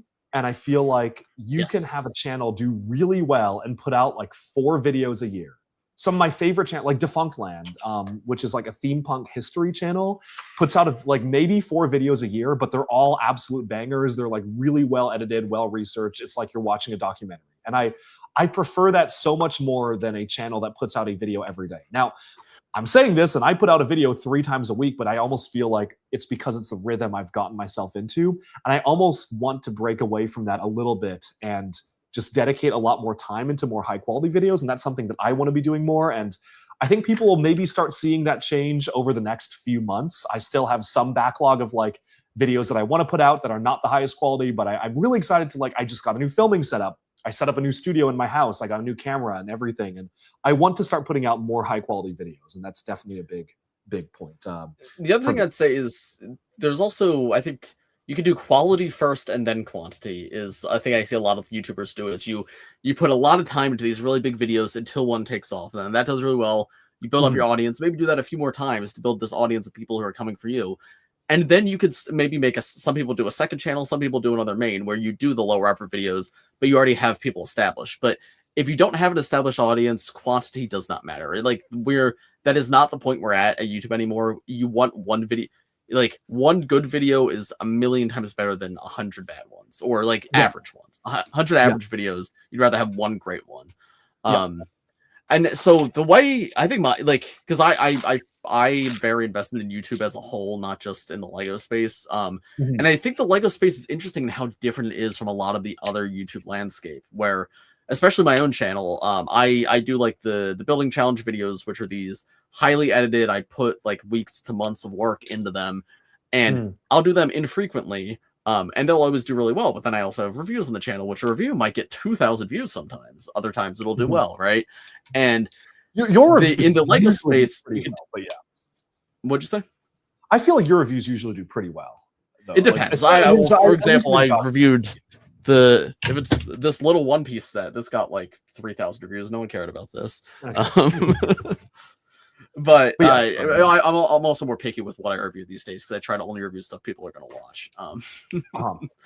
But what was I saying? So yeah, in the greater YouTube space, most YouTubers don't do that. Most YouTubers, once they find a style that hits, they only put out that style of video. So sometimes I wonder, should I remove reviews to a second channel and make Bricks by Mind only these like once a month, twice a month, these highly edited? I don't think that's a good idea. I've seen some people do that. I don't think that worked out for them.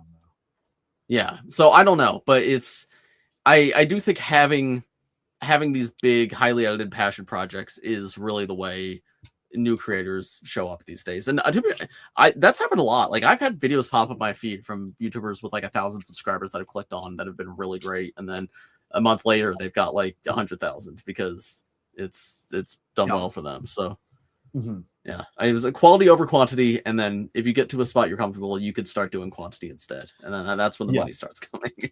Also, I would say like make videos you want to see. Don't make videos just for the sake of hopping on trends or that you think people are going to watch it. Because like for me, at least like I think I would be miserable making videos that I did not want to make.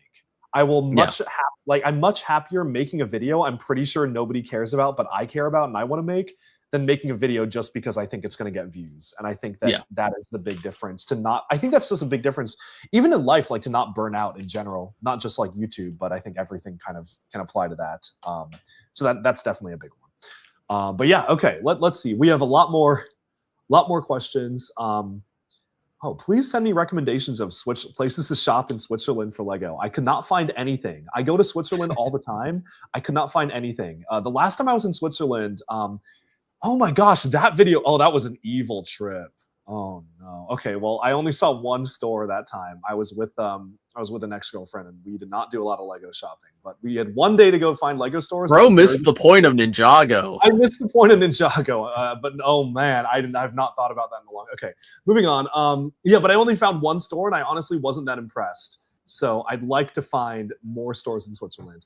What do we think about the Dark Island trilogy reprint? I think it's. Oh, we haven't talked about this. It's very interesting how the next story they're telling is going to be Garmadon on the Dark Island, and that must be why they're reprinting it. You have never read the Dark Island trilogy. I've never read Dark Island. Dude, fake Ninjago fan. Here's my thing about Dark Island and even Garmadon. Even though they're canon, I have very little interest in canon material that will never be referenced ever again anywhere else, because then it might as well not be canon, right? The day Klaus comes back and he's like, "You abandoned me on the Dark Island or in the underworld," then I'm like, "Okay, in the underworld." Yeah, then I'm gonna be like, "Oh, I want to know the backstory of this." But until that Realm happens, of Shadows Malaysia play. Until that happens, it might as well not be canon.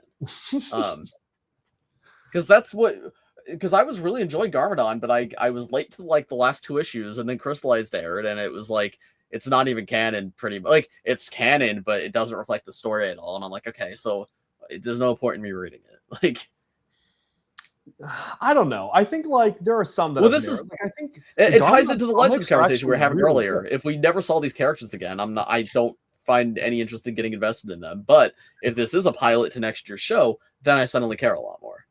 I don't know. I feel like that's not a fun way to enjoy media. Like I feel like there are some awful seasons of Ninjago that are like referenced, but I don't want to rewatch them. Like, the other thing is, I have not heard very good things about Dark Island either. Like if everyone's like, Dark Island is no. I'm not talking about Dark Island. I'm talking about Garmadon. Dark Island kind of sucks. Well, I did read most of Garmadon. I just never finished. I have a complete Garmadon book over here. I should read it. I've got Garmadon, Shatterspin, which I've never read, and Strike of the Serpentine, which I did read, and I didn't like it. So you didn't like? Oh, we've never talked. Even as friends, we've not talked about Strike of the Serpentine. Yeah, maybe that's a separate. I think that'll be a longer discussion. Yeah, I think maybe that's the topic for next week because that would be fun to talk because I do have thoughts on Strike of the Serpentine. Dude, I get the fun thumbnail. I get to put the Bricks and Minifigs logo on the thumbnail for this. I get to put like Lego controversy. Man, this is a great one for me. I mean, yours is the Strike of the Serpentine. It's okay. We'll have something awesome next week. We will. They're going to reveal some display slot that we can make fun of next. I feel like every week something gets revealed. Okay. Thoughts on Lego Dreams' current state? What current state? It's dead. Bye-bye. Bye-bye.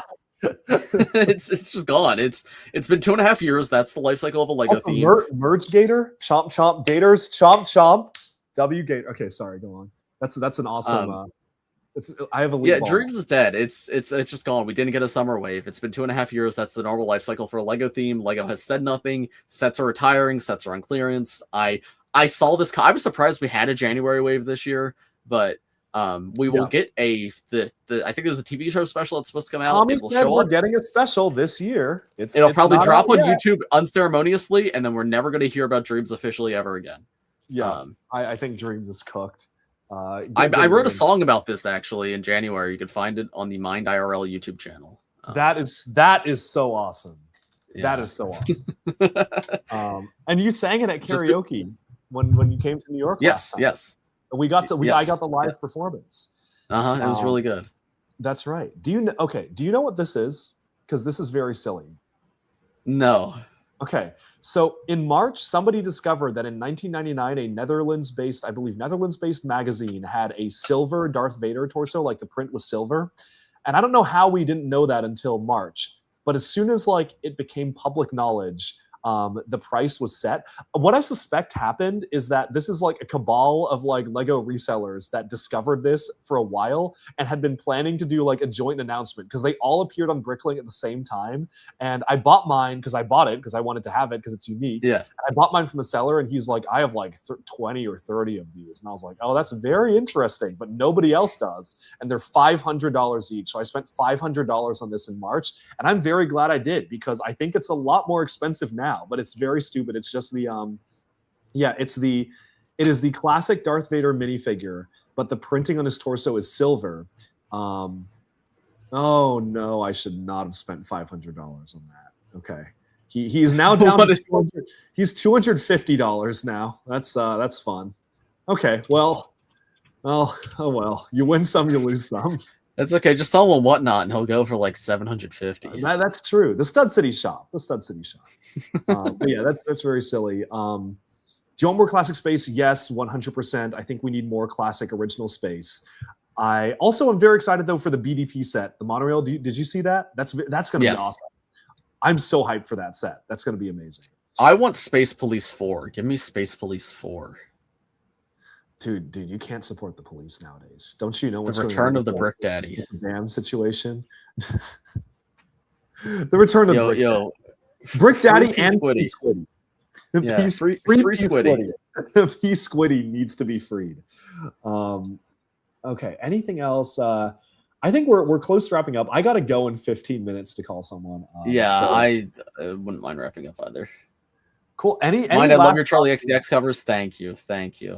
Mine's Charlie XCX covers are awesome. They are truly. If you haven't seen them, Mind IRL. You should. Mind IRL. Why are those not on the main Bricks by Mind channel? Because if I made those, do you know about my playlist of music I made? Because the old ones are still on Bricks by Mind, because Bricks by Mind didn't used to be a Lego channel, but there's a playlist called 21 Pirates, which is all the music I've created. The very first song was called Ode to Fortnite, made in 2018. Dude, but yeah, there's so awesome. Ode to Fortnite, the Fortnite Ballad, Mr. Halo, Grass Type by Credilly Eilish, and then actually no, I did post one on Bricks by Mind after being Bricks by Mind in 2020. It's the I'm the Joker in Minecraft epic Minecraft parody.